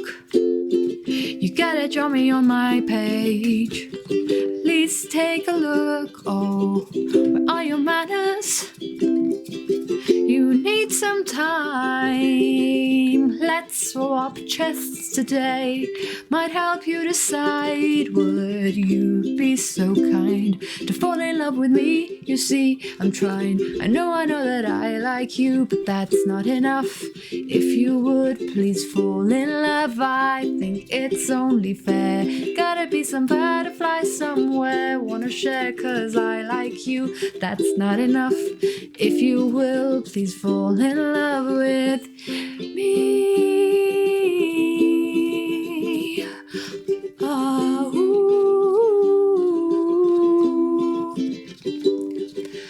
Oh, do me a favor, can your heart rate rise a little? Oh, do me a favor, can your heart rate rise a little?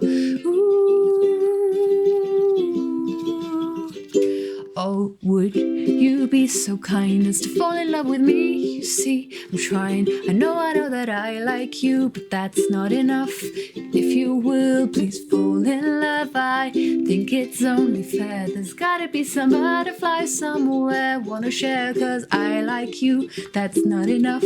So if you will please fall in love with me.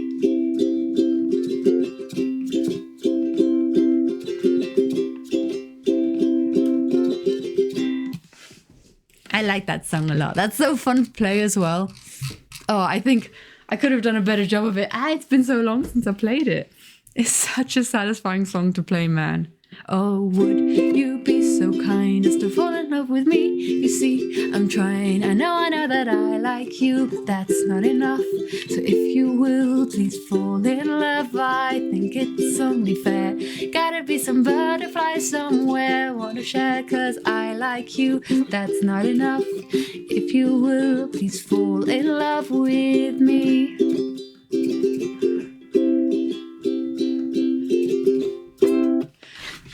Way back when, dang, Henry, long time ago. So long. Oh, we love ourselves some good old Dodie. Dodie does so well with the ukulele music. Just about 3 years ago now. Wow. Long time ago. I think it's only fair. There's gotta be some butterflies somewhere. Wanna share 'cause I like you, but that's not enough.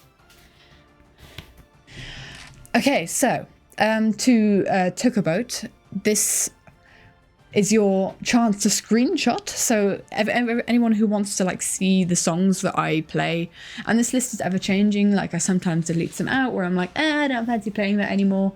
Or I add some in if there's like new music that I've been listening to and I think I could play that on the ukulele. So take screenshots now. And more screenshots now.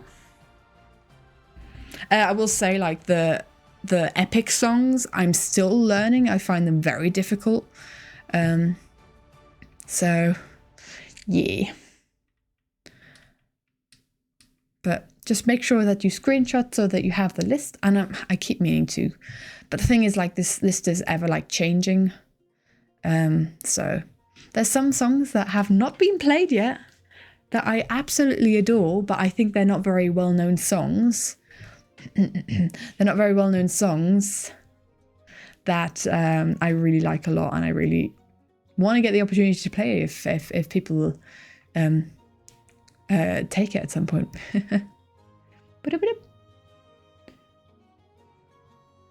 Oh, running up that hill with the Katie cover. I'm not that good. It would not go well. Little Lion Man's also so fun to play. I love playing Never Love an Anchor as well, but we have that very recently. So screenshot your stuff.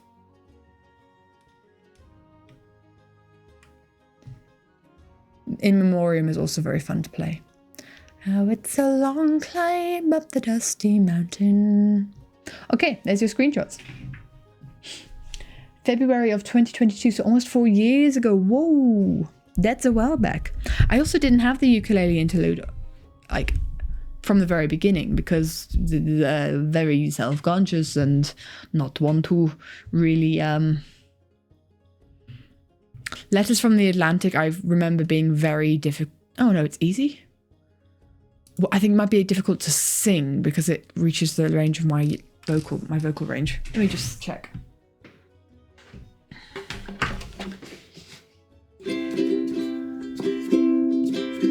Oh, sailor dearest, come on home. I think the strumming patterns I found tricky because the strumming pattern's very distinct.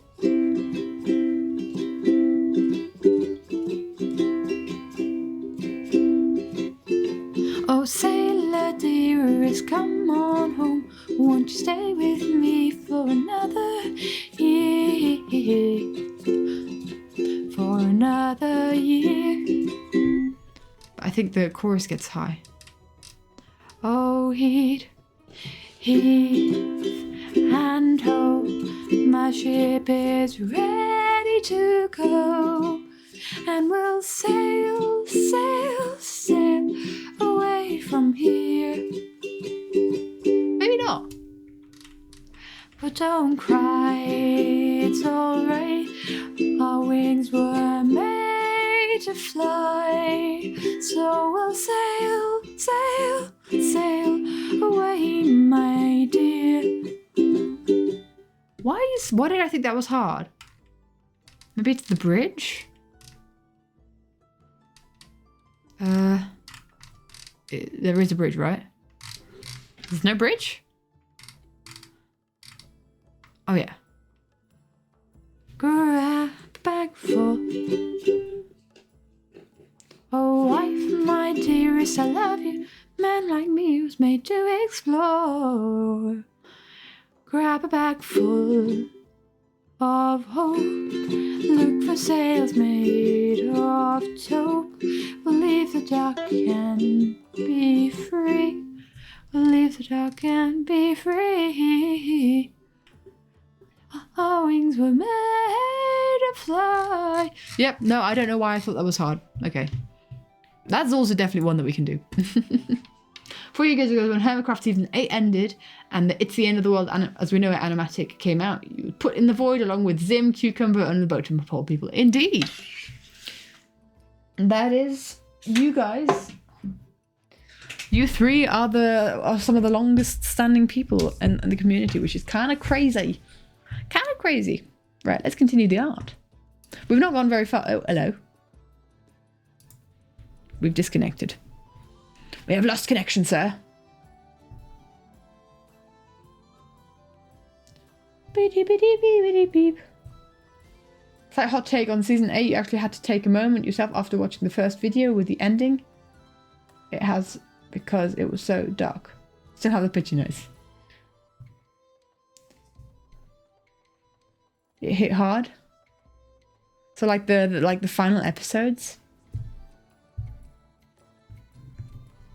I think I was so like desensitized to that kind of thing because of the life series and the Dream SMP stuff. I was like, oh my gosh, drama, let's go. So Chenoa's hair. So guys, here's the thing, right? So far, Chenoa's design has not changed much, apart from like the shape of her nose. Because I've literally just stood here. I've just opened up this again. And like, same character design, very, very similar. Even when it comes to like face shape and eye shape and stuff. But maybe we'd already kind of like nailed her character design. We liked it a lot already.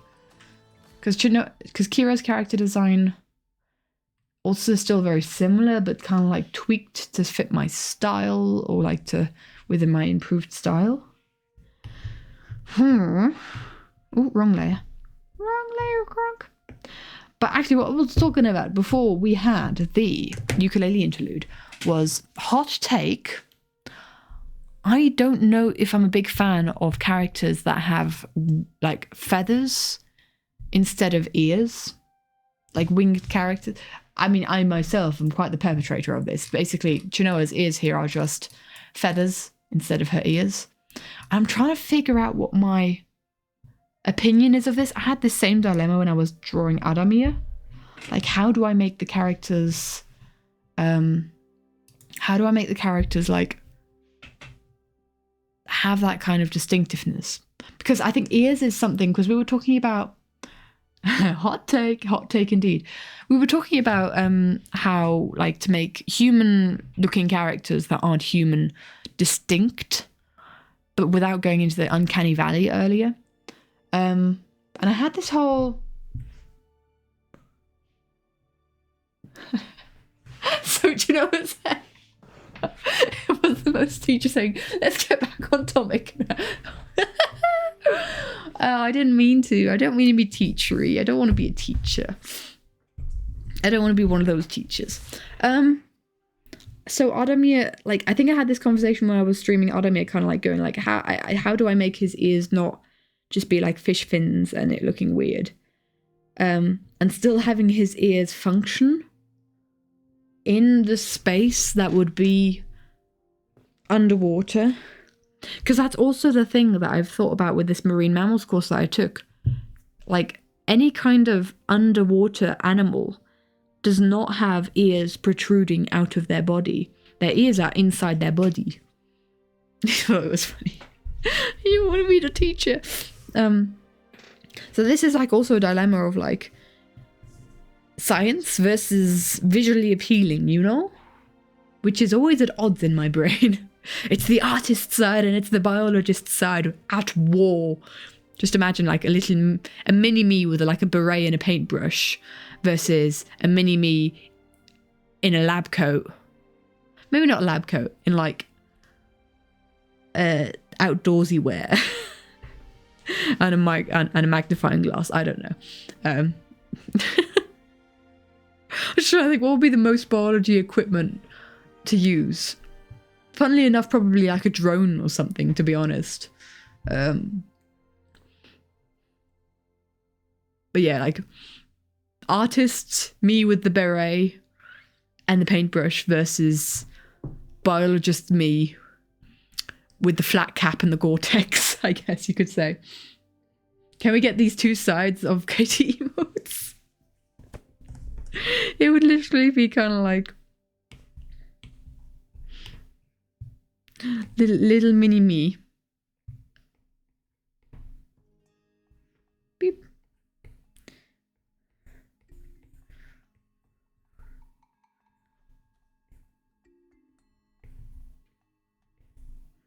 With a beret.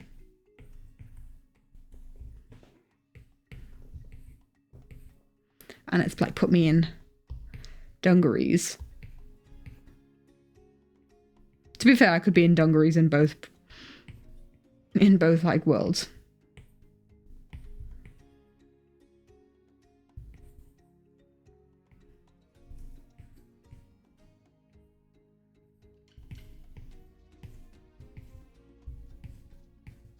And there's like paint splatters on the dungarees. Versus mini me.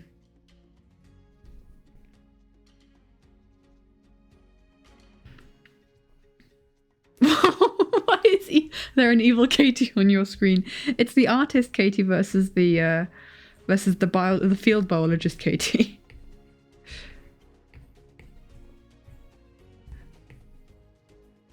So the artist Katie can have her hair loose, and the field biologist Katie could have like her hair in the flat cap,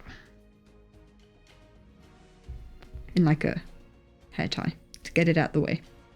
Because we working, girls, we working. This Katie's head is too big. It's the two sides within me that are always battling.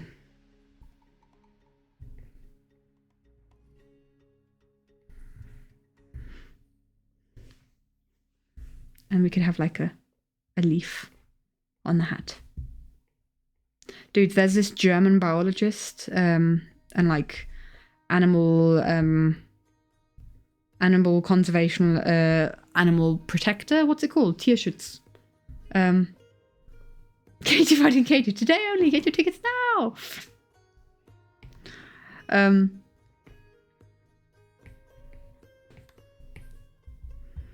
And like I'm in my raincoat because like we must be prepared for all the weathers.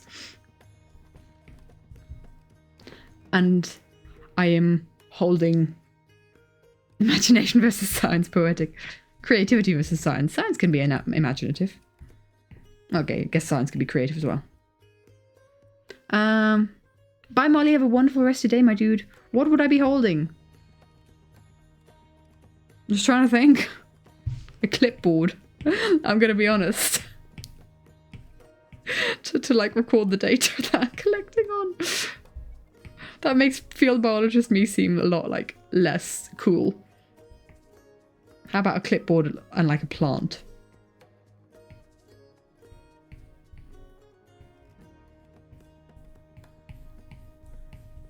Fight!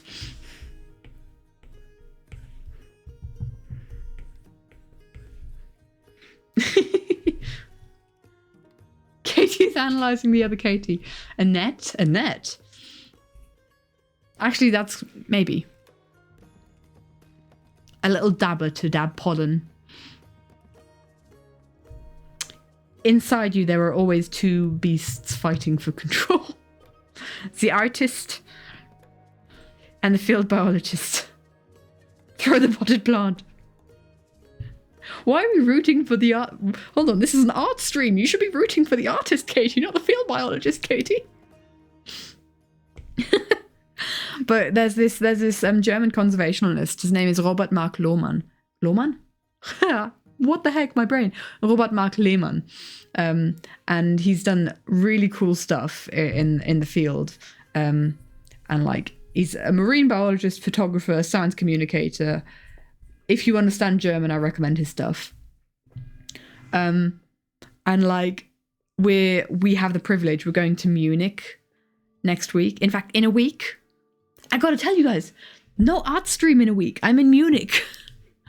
I just remembered. No art stream next week. I'm in Munich. I'm gonna try and do a stream on Thursday. I'm gonna try and coordinate with the mods if there's anything we want to play. I think there's something already planned for Thursday that I'd love to be a part of and stream. So we're gonna have gaming on the Thursday. But yes, next there's this fantastic conservationalist, and he's holding a talk in Munich, and we're gonna make a weekend trip to Munich out of it. And he has these really cool. So he has this really cool logo that because his thing is like Mission Earth. His thing is called Mission Earth or Mission Erde.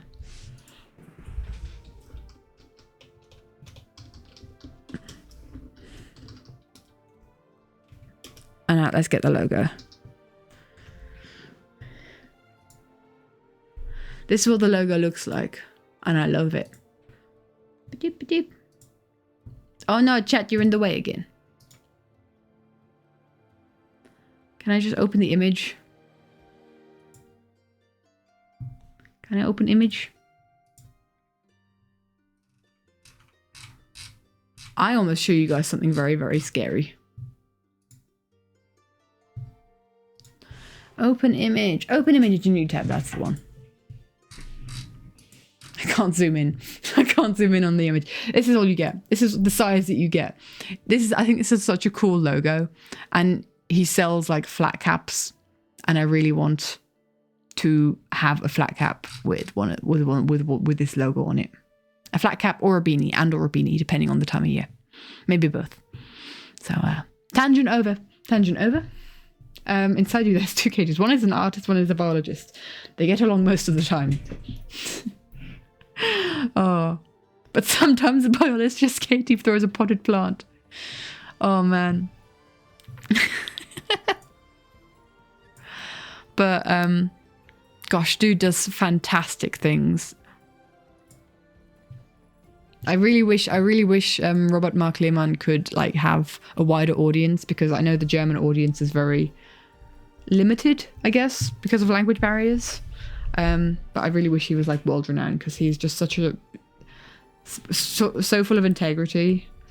And it's from him that I kind of like learned to be a bit critical of zoos, for instance, and of other like stuff that is maybe a little bit more controversial. But if you put animals first, there's a lot of things that is controversial. But yeah, really, real respect to the guy. If there's anything, if anything in my life that I could like get as much reach as he has, then I will have completed. I'd be done. I'd be good. He's like the Jane Goodall of the German-speaking space. Does that speak to anyone? Does Jane Goodall, may she rest in peace? Does that say anything to anyone? Because that's the cult status that Robert Mark Lehmann has kind of reached. I can kind of like imagine. Or he's maybe the David Attenborough as well but David Attenborough is less active than Jane Goodall personality was. So back to understanding ears. I'm not sure how I feel about giving Chenoa bird ears. Because birds, I've kind of maybe talked myself more into it than out of it. Because I think like the whole notion of, I don't know.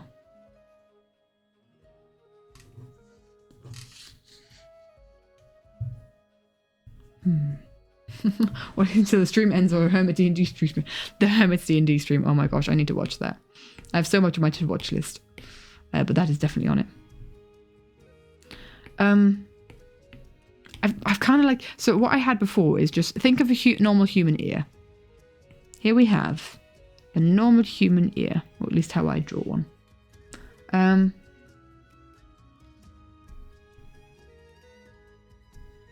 And what I did was I kind of put feathers onto her ear like that.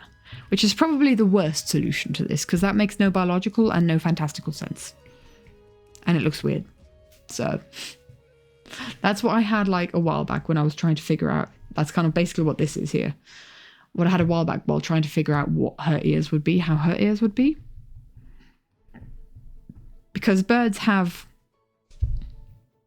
internal ears as well. It's the same problem as with the mer people. Like any kind of feathered ear would add just so much drag to a very streamlined body. I mean, birds and fish are actually very similar because they both have to zoom through the air/water at a very streamlined pace. So they have very similar body builds. Or at least birds can move into a very similar body build to fish.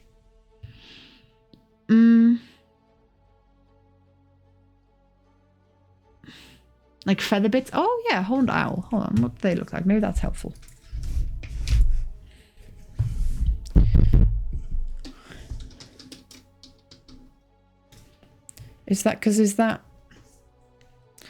Are those its ears? I always thought they were like eyebrows, but it makes sense that they're ears. They're so cute. Look at these flipping adorable little guys. Look at this munchkin. Look at this munchkin. Ma! I love him so much. They look so angry.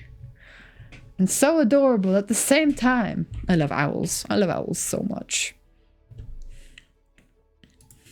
It's like he's offended. You've offended his entire lineage. And then it's also that the chicks look just so... Yikes. Going back and forth between pointy ears and feathers around the ear. Why pointy ears?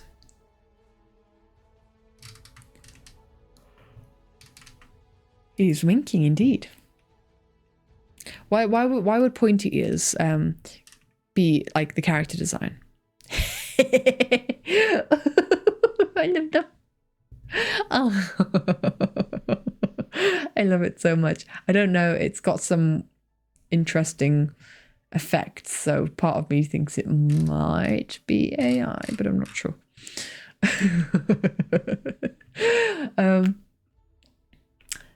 I mean, they're not ears. Okay. It's an interesting... So they are just feathers. Like extended feathers. The thing is, like, it gives you like so many opportunities to emote as well if you have feather ears. Chenoa could have internal ears and just have a horned owl feather bits in their place. Yeah. Just wanted them to look a little bit more fantasy related, to be honest. Pointy ears just give fantasy vibes. That's fair. I mean, I don't want you understand. I don't want to like judge any kind of character design. What I want to do is I want to challenge you to think about like those aspects of your character design. Why are they like that, right? Because we don't actually have... We have Rain, who's got pointy ears, I guess. Rain has pointy ears, but he's very different looking in general. Man, these owls are so emotive. I love it. But look, you can have like... Oh, we got chat. You're in the way again. I'm going to have to get rid of you for a very small second, chat, okay? I hope that's okay. Just goodbye for a second, okay? Because you can have the ears kind of poking up like that, but also like folded back like that. It could be very... It could help a lot with like emotion. And like it could still be folded back while she's flying.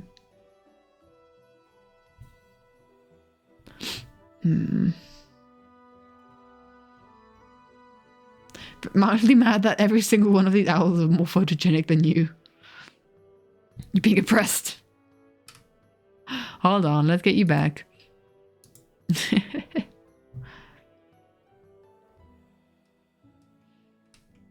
But that could really help with like when, you know, big eyes help a lot with that kind of like that emoting. But also the ears could help a lot. Just this guy. Oh, I love him so much. I love him so much. He makes me so happy. Oh. That would be like a great lurk emote.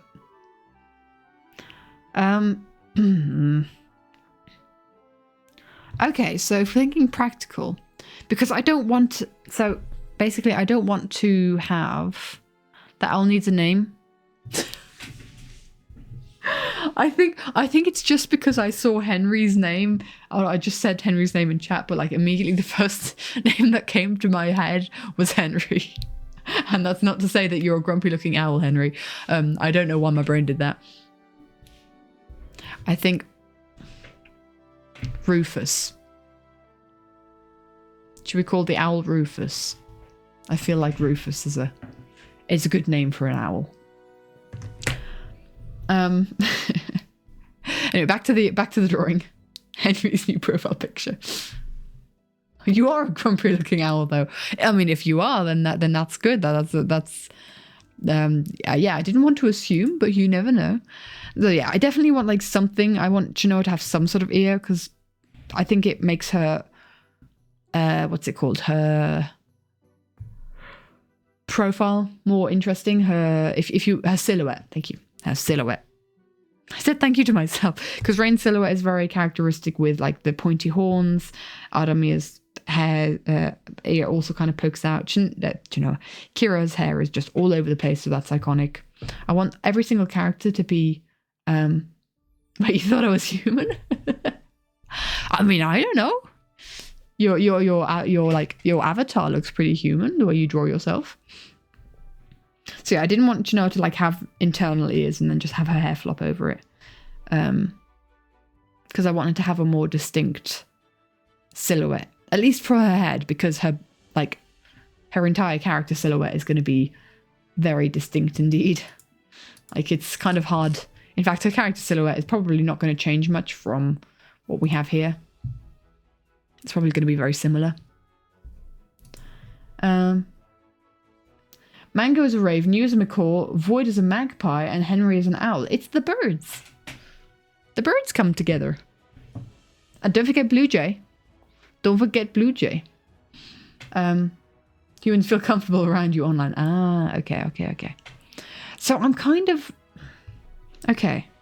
So let's get these owl pictures up again. Because they really are just kind of like a couple of feathers that kind of poke out. And crow, true. Because I don't want to do this. Because this feels like a very design that a lot of people do, you know? So, our green D&D time. So what if we have like one large feather? And like other feathers like behind it, so it's like a wing? No, I don't like it. It's, I don't know. It's...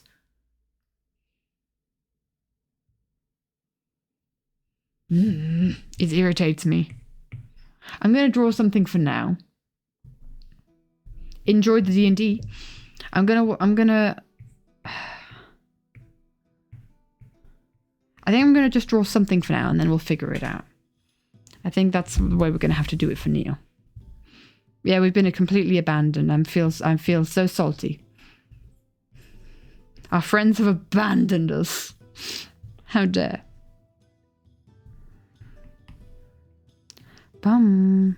Wait, what? Oh, this is a new layer. Empty layer. So we can just... because that's basically how I used to do her ears. Was like that. Maybe like have something like that. That it kind of attaches to. But at the same time, in theory, you would actually have feathers over the ear like that because you wouldn't want all that air blowing into the ear. I'm not decided yet. I don't know. Might have to take get Simon's opinion on what to do for ears. But I think we'll just kind of like do something feathery for now.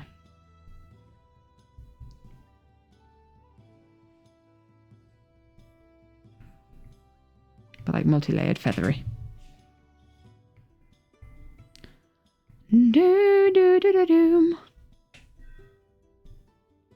Something like that. Not a massive fan, but it's fine. Whatever. Boop.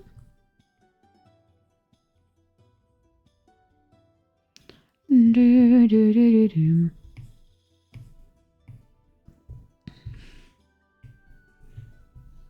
they could have one poking out that side. Why not? Right. Okay.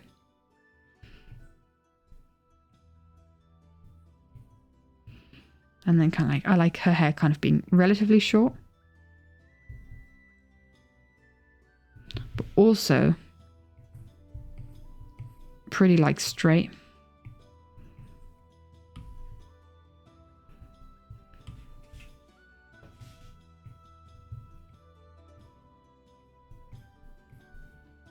Sort of howls, I don't know.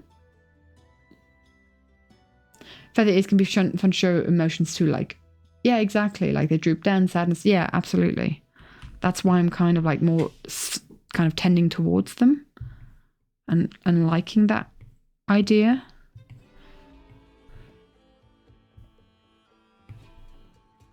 But it's kind of going into that uncanny valley of turning her into like a Furby or I don't know.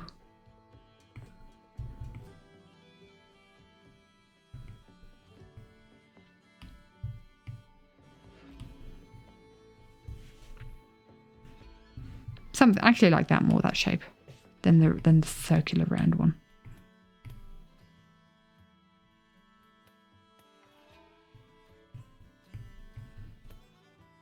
So maybe like those parts can go further forward, I guess, maybe. I guess.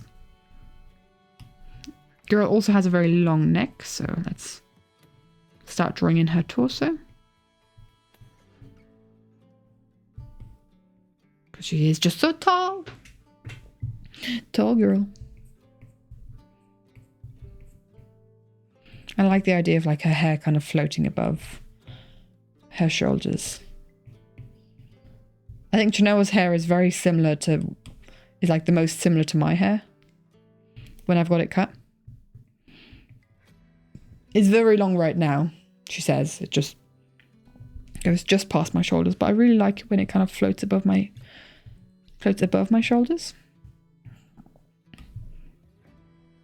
It is very satisfying like that.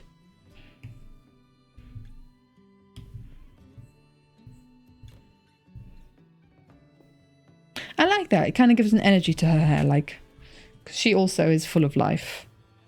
A free bird, you could say.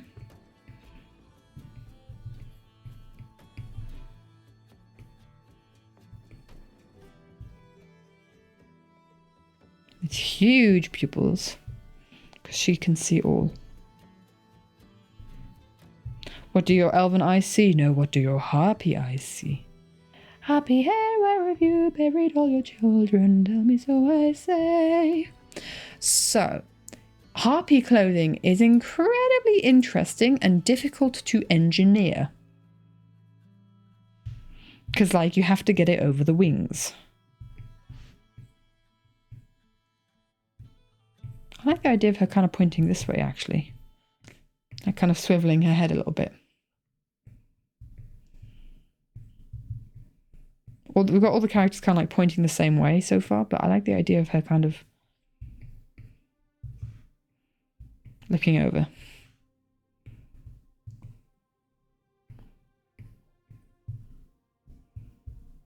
But also, let's not have her lose balance and be off center.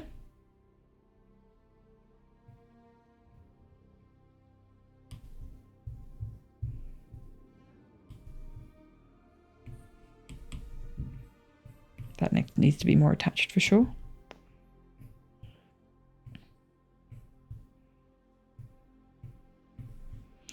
Ba-dum, ba-dum, ba-dum. Oh, kind of old Roman fighting helmets. I think I know what you mean. I think I can understand what you're saying. So yeah, harpy clothing is very difficult because they don't have any hands to you know, tie buttons and zip up zips and stuff, and they have to get it over their wings.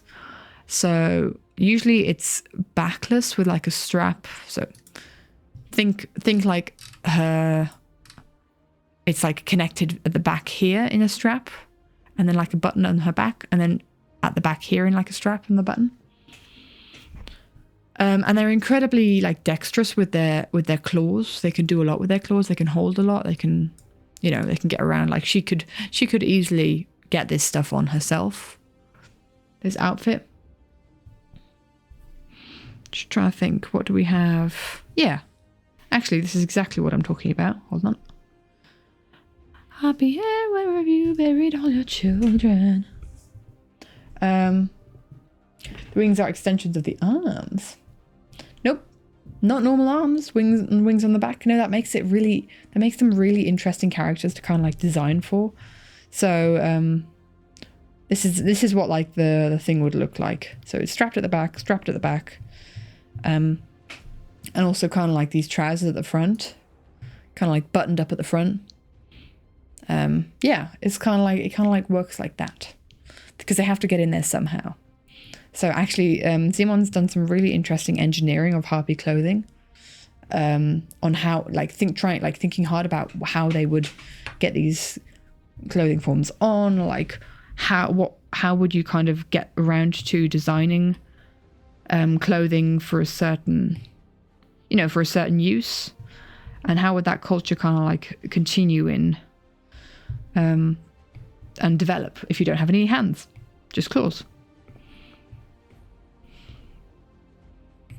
There certainly would be some human influences there because they did used to be like relatively close with the humans, but you know, they were left to develop alone for goodness knows how long. We could be talking hundreds of years, where the harpies have no longer been are no longer in contact with the humans. Right, I need to get rid of you, and I need to clean you up a little bit.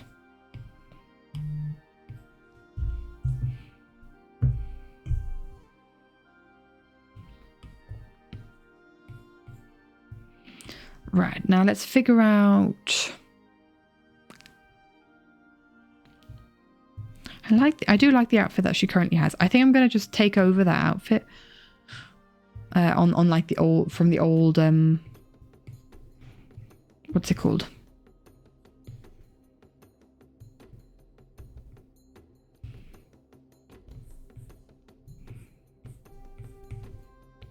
Take over the outfit from the old character sheet, because I think that worked pretty well.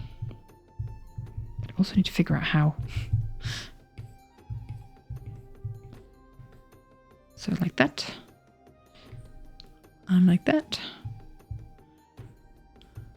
You also need to think about like the materials that they'd have available, right? Because, you know, they live in the jungle. They don't necessarily have fields and fields of cotton to grow.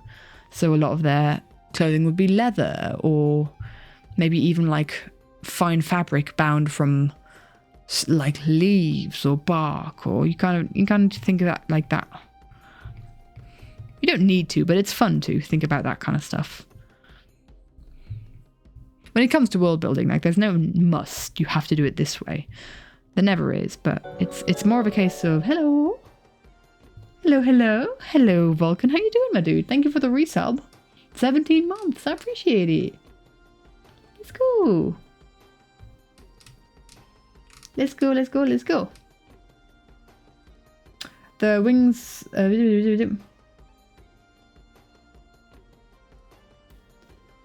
It would have to be something light. The clothing, yes, it would indeed. For both, like weathering the climate, it can't be too heavy because the jungle climate is quite hot. But at the same time, it can't be too heavy because they have to be able to fly. How did I do this before? I really do not like the way I did this outfit. I might just kind of like turn it into almost like a tank top. That's probably better. We're only going to see the top part of it for now. I'm excited to do some like full character, like full body designs. Cold. Sometimes below freezing here on the beach. Oh my word. You on the beach, my dude? Is it to see the launch of something? Is something getting launched today? Or is it testing camera setups for a future launch? La da da da da da da da dum.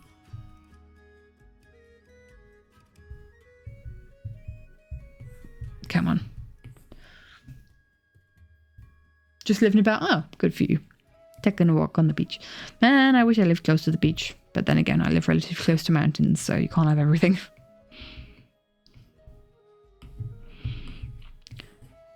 Can't complain. We have lakes. We have lakes and lovely rivers here, so. So I definitely want to show like musculature in her shoulders. Girl has to be buff if feathers, if her arms are to carry her in flight.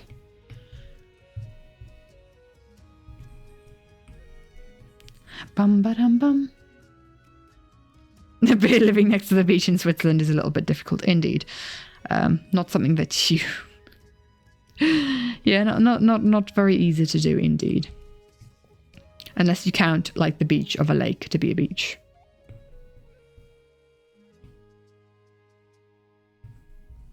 Right, there we go. It's a bird woman. It's also the question of like, where do I start the feathers with Chenoa? I do quite like the way that I did it on the character sheet. To be honest, I think it's one of the first character sheets that I did for this batch. I think it's one of the favorite character sheets that I did. I kind of like that. It kind of like the feathers start where the wings start, you know? Because that's also the question of like, do I add feathers like under her eyes, or do I add feathers like generally like a bit of down along the rest of her body? But definitely something to consider.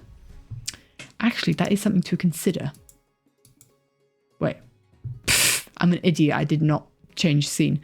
I like the way that I've kind of like gone over to from skin to feather. Obviously this was a less detailed style, so maybe we could do something about that there. But maybe there is something to consider about like adding feather details.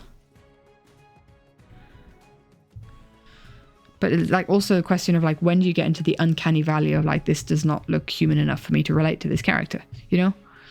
I think we could maybe do some down on her shoulders. I could see that being a thing.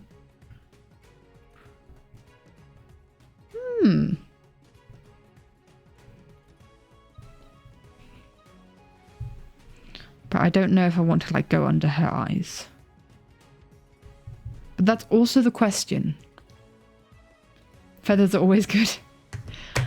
Let me get open a picture of a birb again.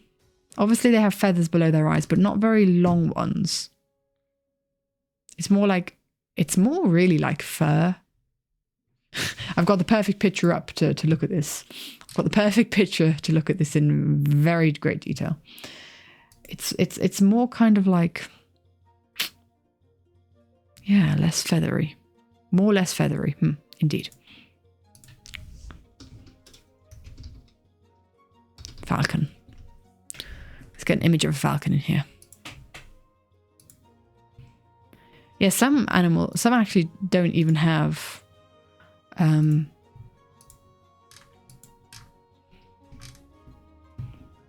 some don't even have like feathers around the eye at all.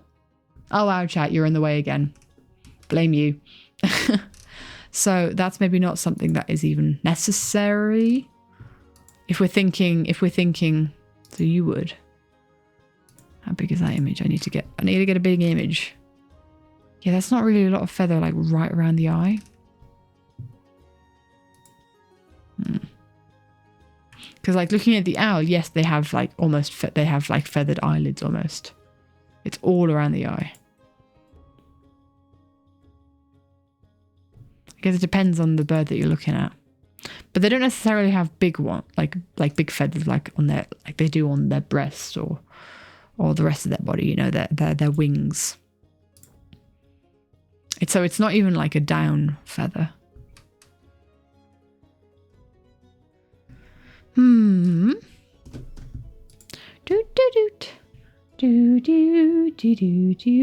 think I'm going to hold off on feathers for now.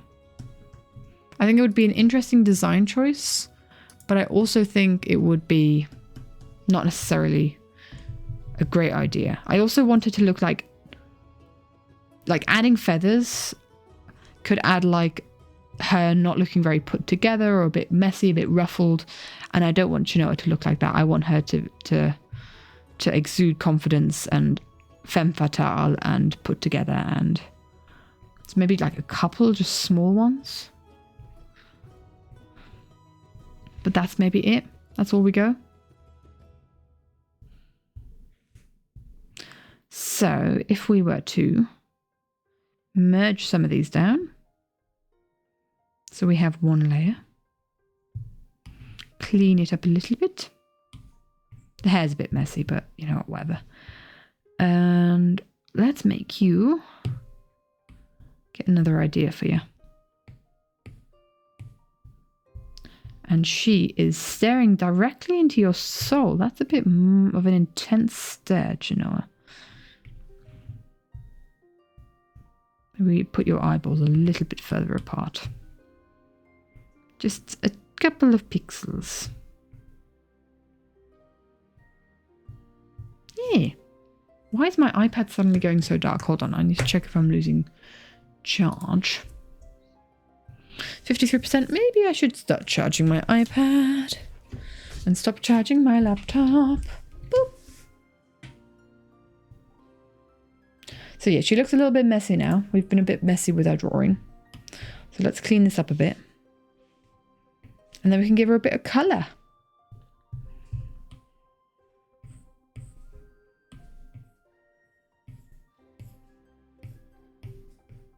There we go.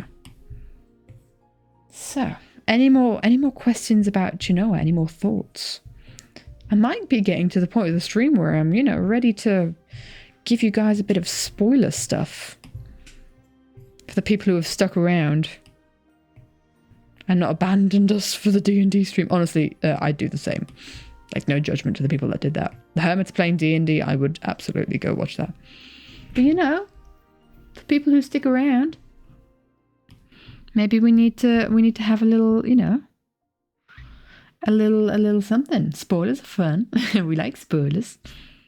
So if you guys can like ask a question that would contain a spoiler, then I can, depending on how big the spoiler is.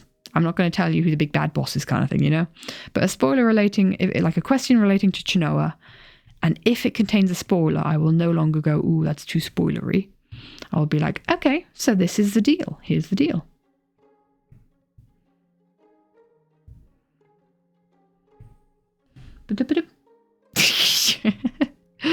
Yeah. To be honest, the big bad doesn't relate to Chenoa. That I can tell you. Chenoa has no relation to the big bad. Chenoa has relation to people who have relation to the big bad, but she personally has no relation to big bad. Does that make sense? I hope it does.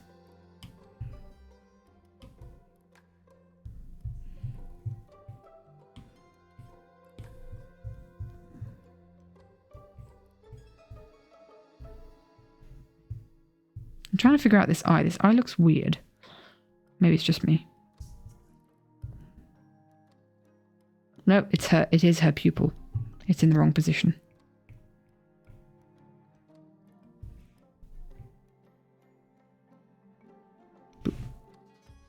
Still in the wrong position. Buy me have a wonderful rest of your day, my dude. I too need to get up early and I need to ponder. I have to get up earlier than usual. No! I think this pupil actually needs to be smaller than the other one because the eye is smaller.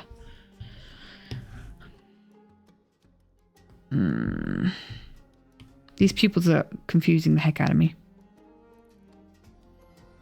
So much confusion. Can I recap the general rundown of the characters?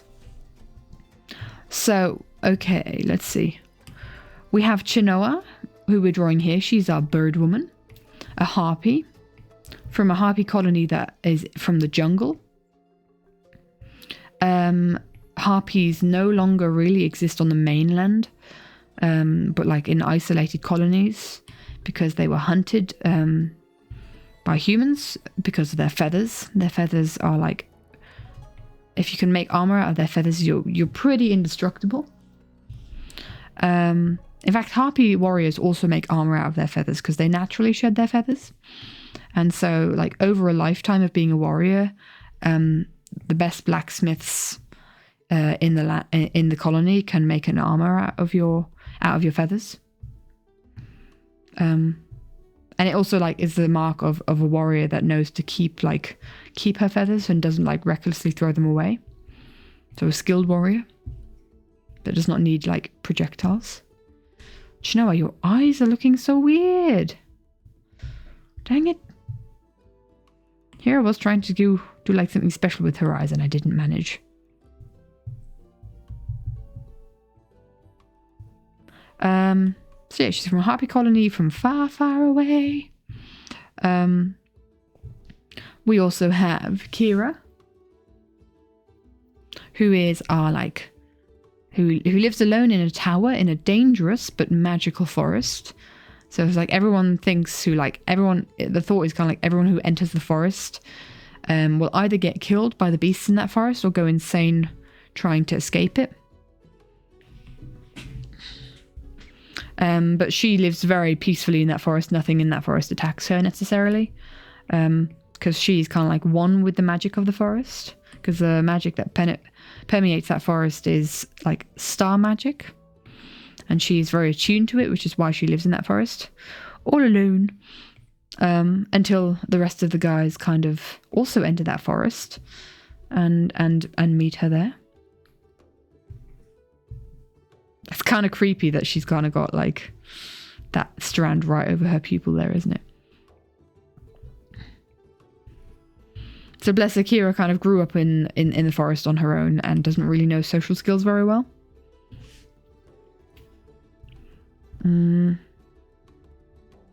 Chenoa has also kind of always been a bit of an outsider.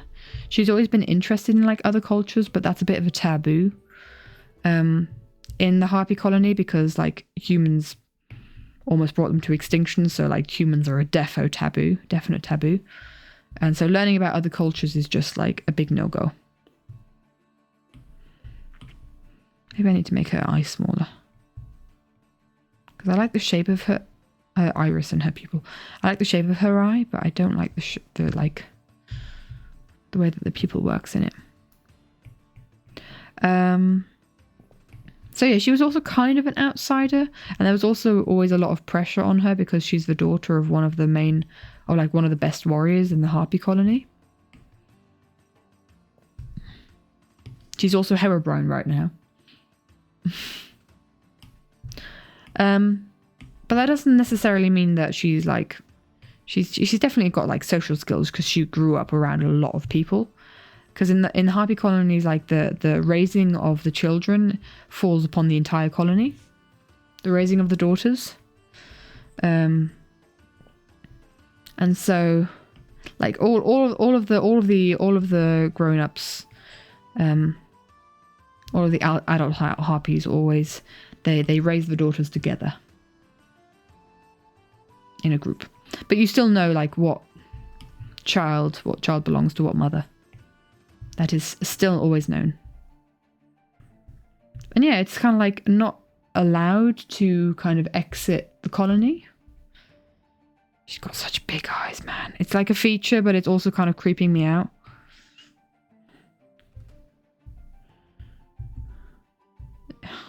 Chenoa, why? Why big eyes? Why eyes big?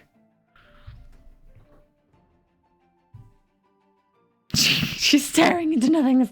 This is not going well. Maybe it needs to be, like, the pupils don't need to be that big.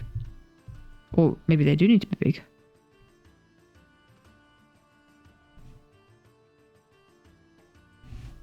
Kind of combat the size of the eyes. Oh, man.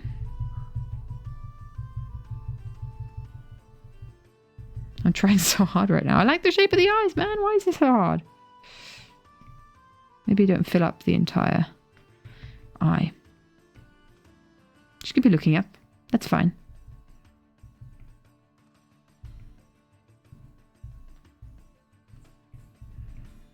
Because harpies are always looking up. We also have another character. We have Rain, who's a tiefling. Also very like closed off childhood. Once again, tieflings are often like frowned upon by other races because they have traits that are akin to that of what people believe demons are like. So they have to kind of like hide off in little villages, secluded villages of their own. And so Rain grew up in a very secluded village, but his dad is a merchant, so he always went out and came back with stories of the outside world, which kind of spawned on Rain to want to go and explore the outside world as well. Okay, that's better. I like that a bit more. Doesn't look as creepy.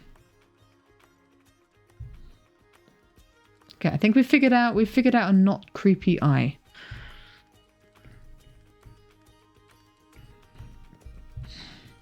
And another reason for Rain to kind of head out and explore the world is he's got these abilities that no one can really help him understand and unlearn control of. So he goes out in search for like a mentor for that kind of thing.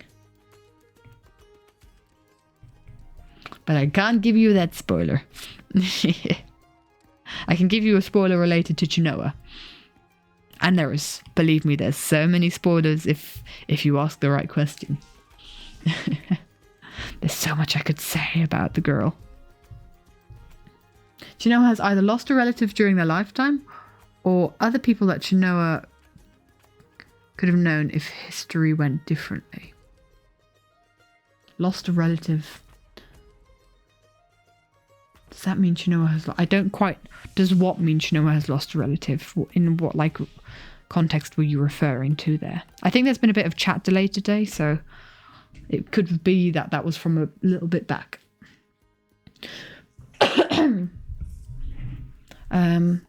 Does that mean? What would that mean? Right. Whoop. Oh, because of the colonies. So, because of like humans hunting harpies is that what you're referring to? So this hunting of harpies happened like centuries ago. This is a long time ago.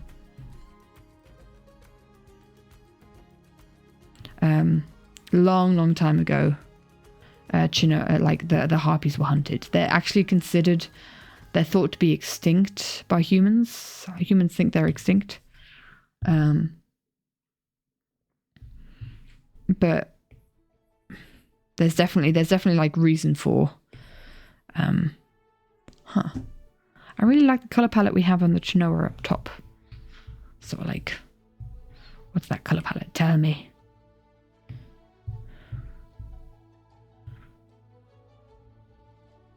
I don't know, but that is the color that I did draw Chenoa with. We can fiddle with colors once we have the colors down. I don't know if that was what you were referring to, Marty. Let me know if I'm wrong. But yeah, the harpies kind of like, basically Chenoa's like colony is established from like generations and generations, right? And they escaped there when the mainland just became too unsafe for harpy kind. Boop. So yeah, I'm kind of like thinking, timescale wise, like I'm thinking, so one of Derek's ancestors actually was one of the people to kill one of the last harpies.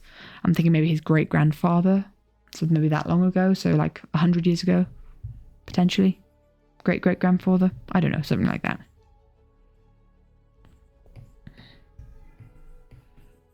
Timescales are a tricky thing to figure out in like stories like this, because you want to get the timescales right so that other historical things fall into place.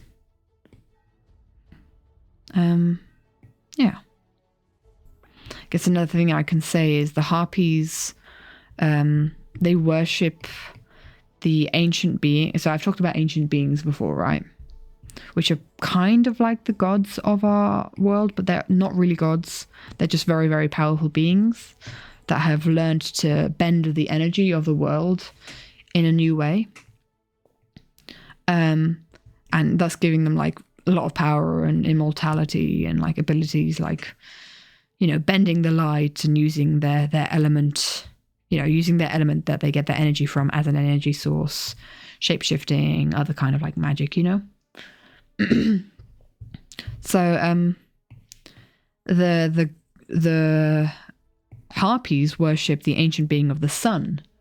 His name is Photas, Photas,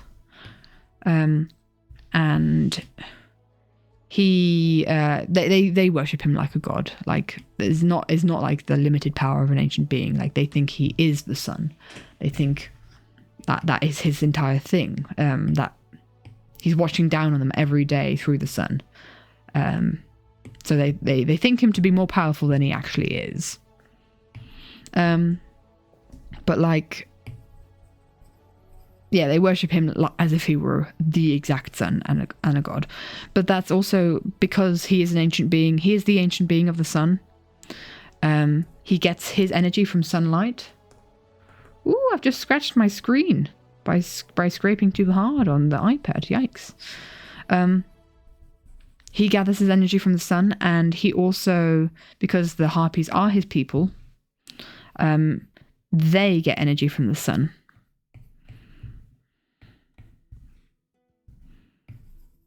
I don't know if I like this strand of hair in front of Chenoa. It's a little bit like in the way. The fact that it goes right through the pupil is a little bit uncanny valley. I think I'm also going to tweak her skin tone a little bit. I don't know. It's a little bit more like red. So it's currently like a bit of more of an olive brown, kind of more towards the green. It's more towards the red on my computer screen.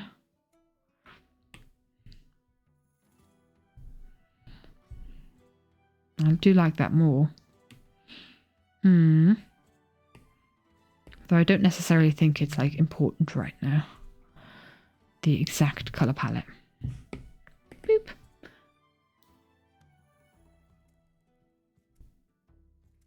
Holy religious monarch. So he doesn't actually rule over them. He doesn't exist. He doesn't appear. They think he is the literal sun. So the sun above them, they think that's Photas, but he's actually a being separate to that. who does exist in the world. Oh, dang it. So that's kind of like Photas's shtick.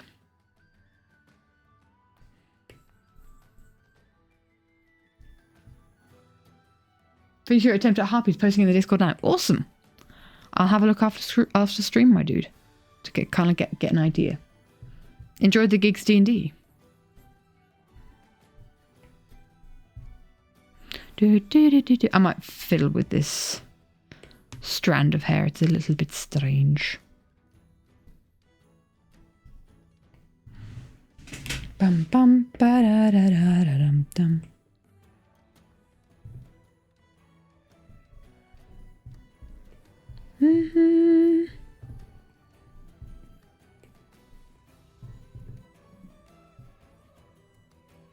There we go. So the character that is the sun god, are they a real person? Is it all at all? Or is it, so they're a real person. The ancient beings are real people that walk the land. And sometimes they just look like a normal person. Like sometimes you wouldn't bat an eye at them and you know, just, you know, pass by and wouldn't really, you just think they're a normal person. In fact, one of the ancient beings, that's like their whole thing of like, he's called the Wanderer. His actual name is Cambio, but under the people, he's called the Wanderer because he just kind of wanders around the world, dressed as kind of like someone who's in need, like someone down on their luck, someone homeless. And it's kind of like a cultural thing to maybe let these people in, because they, you know, give those people a warm place to rest, a meal if they ask for it, because it might be that you are actually inviting the Wanderer into your home. Kind of something along those lines, you know?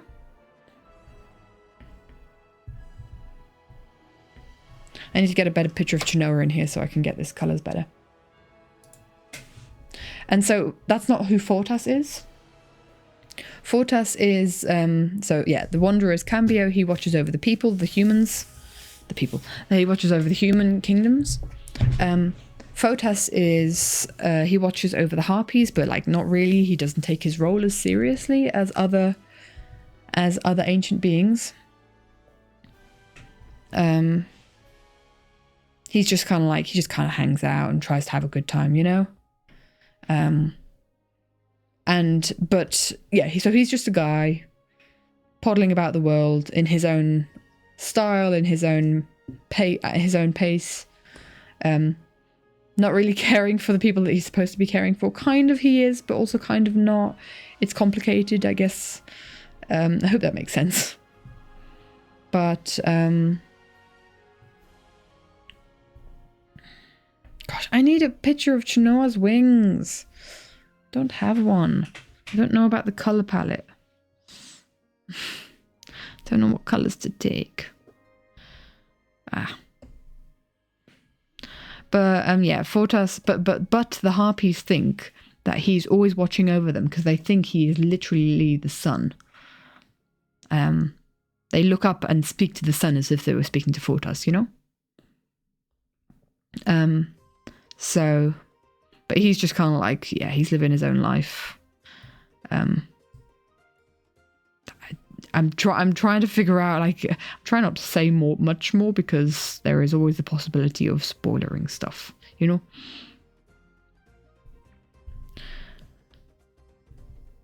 Oh, for goodness sake. I hate the new iPad functions. Stupid Apple. Mess it up. Don't mess it up. So people see him as always in the sun, but he's just a person who exists in the world. Indeed. Boop. Yeah. That is who he is.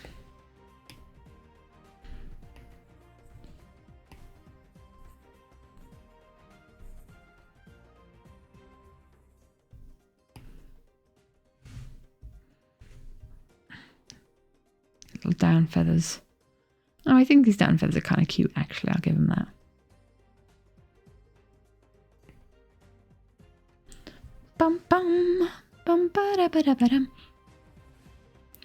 And then like her green tunic. In fact, this is kind of like the exact same top that I gave her last time, which is kind of interesting. Okay, so she has brown wings.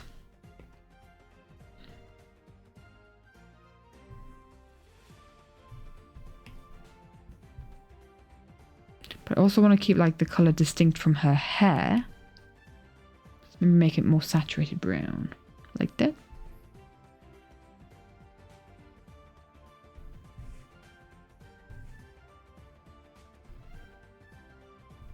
Girl has a lot of like beige and brown and beige tones in her color palette. Brown and beige and gold and green. But it's kind of like you want to stay to the natural colors with Chenoa because of where she's from, where she goes, where did she come from, where did she go, where did she come from? God, Nigel.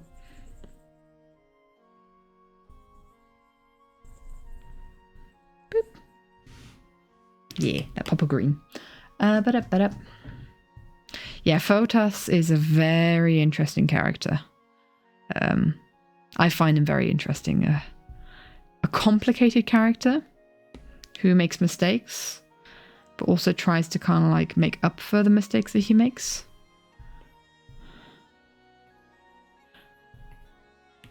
But like not very well. How do I explain without spoilering? The ancient beings I find interesting characters in general because they used to be mortal and human and or whatever species they were. And like, bye Beamy, have a wonderful rest of your day. And they were kind of like discovered this power. And then you kind of got to figure out what to do with the power. I like the idea of kind of giving her a golden highlight around her eyes. Almost if his shoes glowing. And then some shading.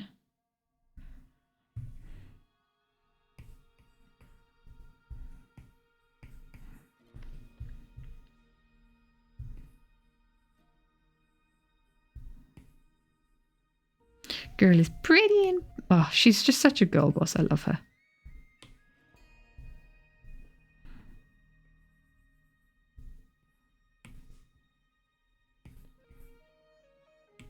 There we go.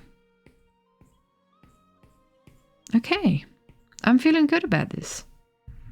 Let's give her like a golden background. That's far too saturated. There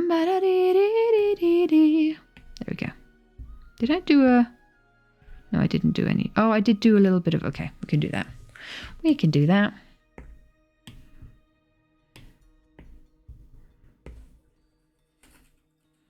Kind of like that kind of thing. Maybe make it more saturated. But also, maybe not. Hue shift. How to make gold look like gold. Let's maybe undo that.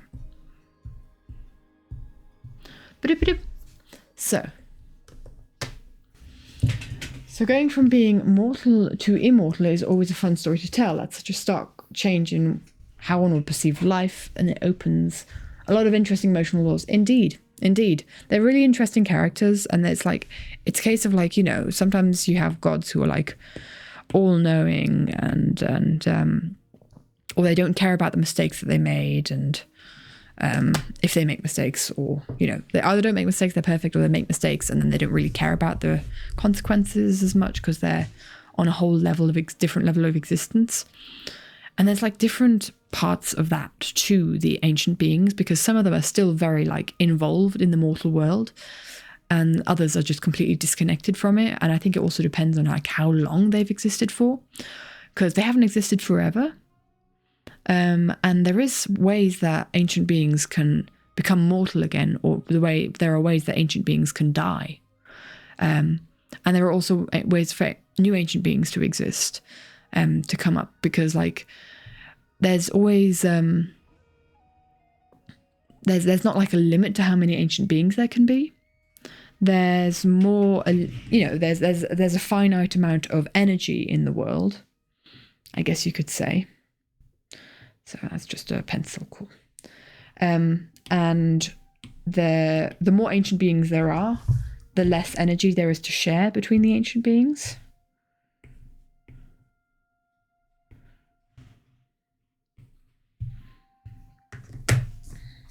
Perhaps is a way of kind of like explaining it.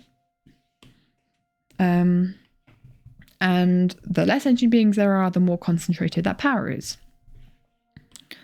And yeah, ancient beings are like, they have a way that they kind of like understand the world, I guess. And that's how their magic manifests. It's like a new way of looking at the world through them. And that's how like a new ancient being can exist, with a new magic that is basically invented. And then people can have like affinities to these magics. Like for instance, the merfolk have a great affinity to the ancient being of the sea, Yara. So they also have an affinity for this magic sometimes. That just sounds like the immortals live under an asterisk. I mean, if they want, if you know, they're not. They can die. They can, you know, off themselves if they want to. They can die in battle if they're bested by a foe. There have been wars of the ancient beings in the past. Ancient beings battling against each other. You know, immortal under an asterisk in that sense, I guess is maybe how I'm trying to explain it.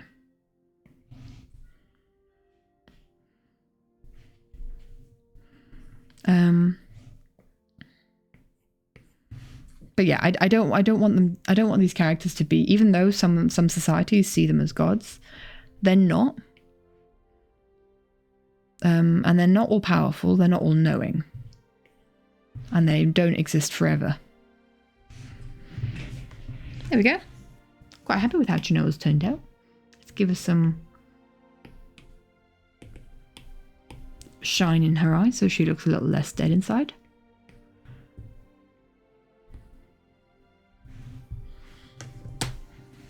Oh, I like.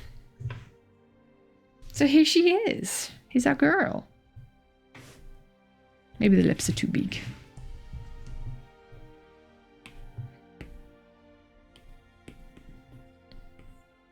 I'm quite happy with how she turned out.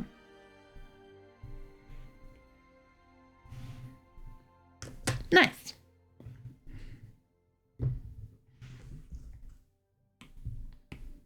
I'm going to be tweaking this forever, aren't I now? This is often the case. Where I'm like, I'm totally done. I promise I'm done. And then I'm like, but that, and that, and that. And we can tweak some more things, and that. I like.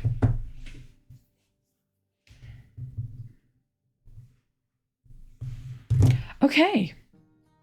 No. This always makes me want to do more with these characters. I feel so sad that they've kind of been put on the back burner, to do some life series animatics, and like they were kind of put on the back burner back in 2021 when I started really doing animatics really intensively for Third Life, not Third Life, but for the life series in general. So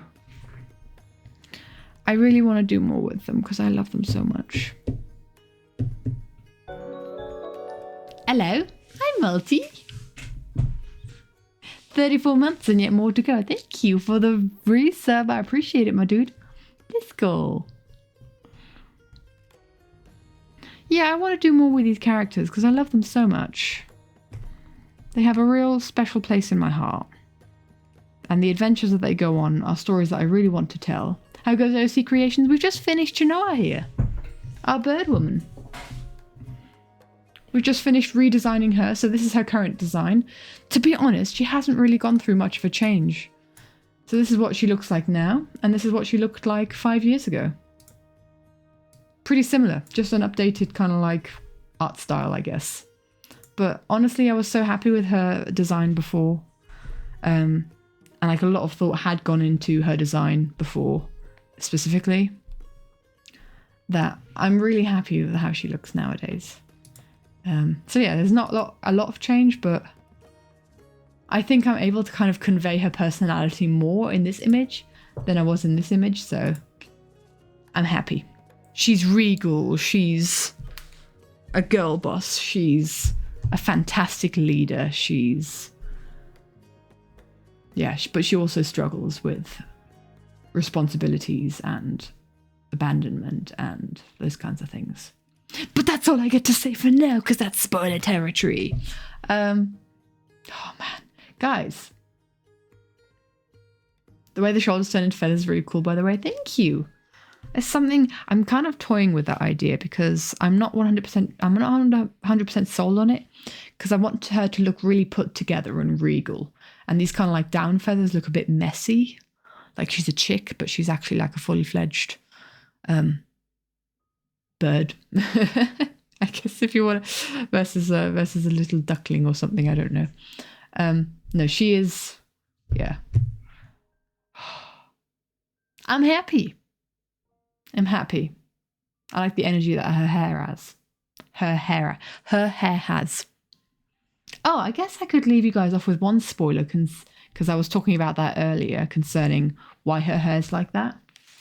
Her hair is like that because she went on a really long journey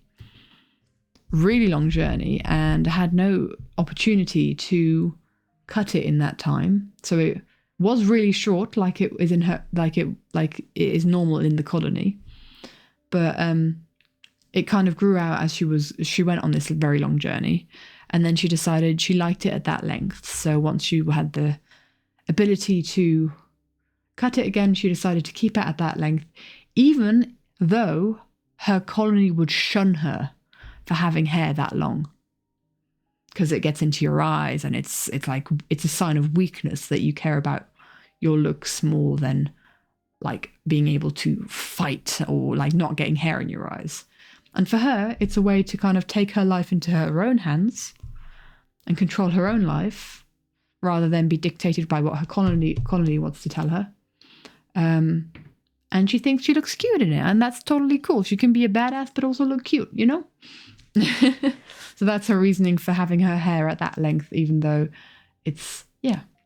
Hi, Princess! Princess, do you think Daddy would look good in Elsa's dress? Because I think it's something... I think Daddy thinks he'd look good in Elsa's dress. Oh, this is going back to a Discord conversation there. Anyway. So yeah. Chenoa, girl boss, goes through a lot. Yes, totally perfect. I'm glad we're on the same page, Princess. Gosh, Chenoa goes through so much. But she's still so strong. I admire her in that sense. I mean, a lot of the characters, Multi will remember this. Oh. Anyway, I think I need to go to bed. I'm going to be completely honest. That's the wrong screen. I got to put you guys on this screen. Man, there's a lot of red chat. Vulcan and Multi, both the same color. There's so much red in the chat. How about Mirabel's dress from Encanto? Oh, Princess, can I wear that one? Can I wear that dress? Because I love that dress so much. That is one of my favorite dresses. Have separate subtext, indeed. Says, sure, cool. So Multi can wear Elsa's dress and I can wear Mirabel's dress. Cool. I know what to do for the ball gown, AU. But yes. Streamwise, hey Multi. Busy next Thursday? I think I saw that there are some plans in the Everlife Discord peeps to, do some gameage. Wants to wear Belle? That's a very good choice. That's a very beautiful dress. I used to love that dress as well. When I was a kid, people said that I looked like Belle because I had brown hair. So I liked the idea of wearing Belle's dress too. Next Thursday for the map. Ooh. So is streaming that open? Because I think we gotta get ourselves organized and get the Thursday streaming gaming times back. By we I mean me. I need to get myself organized. So we up for some, well, I won't spoil what it is yet, but I'm excited for some gaming on Thursday. Like I said earlier, I shall not be streaming next Sunday because I will be in the land of Oktoberfest and beer. I'll be in Munich. Thank goodness it won't be October. Not this Thursday, next Thursday. Oh, Malty, you busy this Thursday? I did wonder because it was something because you guys did something last Thursday. That makes more sense now. Is it D&D? Well, probably it is D&D, isn't it? We'll figure stuff out. Yeah. We'll put some gameage on the map for Thursday.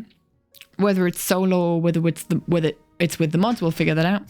But yeah, I want to get back into the swing of doing Thursday gaming. Mod talks, indeed. I want to get back into the swing of Thursday gaming and Sunday art. I can stick to the promise of Thursday gaming this time, but I can't stick to the promise of Sunday art because I'm going to be in Munich next Sunday, so bear with me on that. But I'll have lots of stories to tell about Munich, apparently. So we'll be going from Saturday to Tuesday, so you won't hear much from me on those days. But other than that, I will see you guys next Thursday. And yeah, we did a character. We drew a character. I think she's so pretty and I love her. Oh, Chenoa, a girl. I have a couple of ideas specifically for Chenoa animatics. I'm going to be honest. But yes, the next animatic might be Chenoa themed if I'm allowed to say some things about her story through animatics. If I'm not, then sad times. Then I might just have to rebel and then do it anyway. Anyway, yes, I have a couple of ideas for Chenoa. If you want any kind of slight spoilers, there are two amazing devil songs that are basically her theme. So the song Welly Boots and the song Inkpot Gods are very Chenoa coded. So if you want to learn more about her character and her person. Anyway, thank you so much for hanging out. I hope that little potential teaser at the end was worth it. I really appreciate peeps being here, even though the gigs are streaming Dungeons and Dragons. So thank you so much for hanging out. I really appreciate all the support and all the ideas that come and all the questions that come when it comes to these OC things. It takes a lot of might and a lot of like it takes a lot of what's it called? I need to be brave to do streams like this and talk about our original characters and kind of like, because I know you guys have no relation to these characters. You have relation to the live series characters, but not really these characters. So I really, really appreciate you guys hanging out and asking questions and giving me ideas on stuff for these characters. And I'm itching to tell you guys more. Anyway, thank you guys so much for watching and hanging out. I certainly had a good time. I hope you did too. I will see you next Thursday. And other than that, there's nothing more for me to say other than it is time for me to send you off into the void that is the internet. Bye-bye.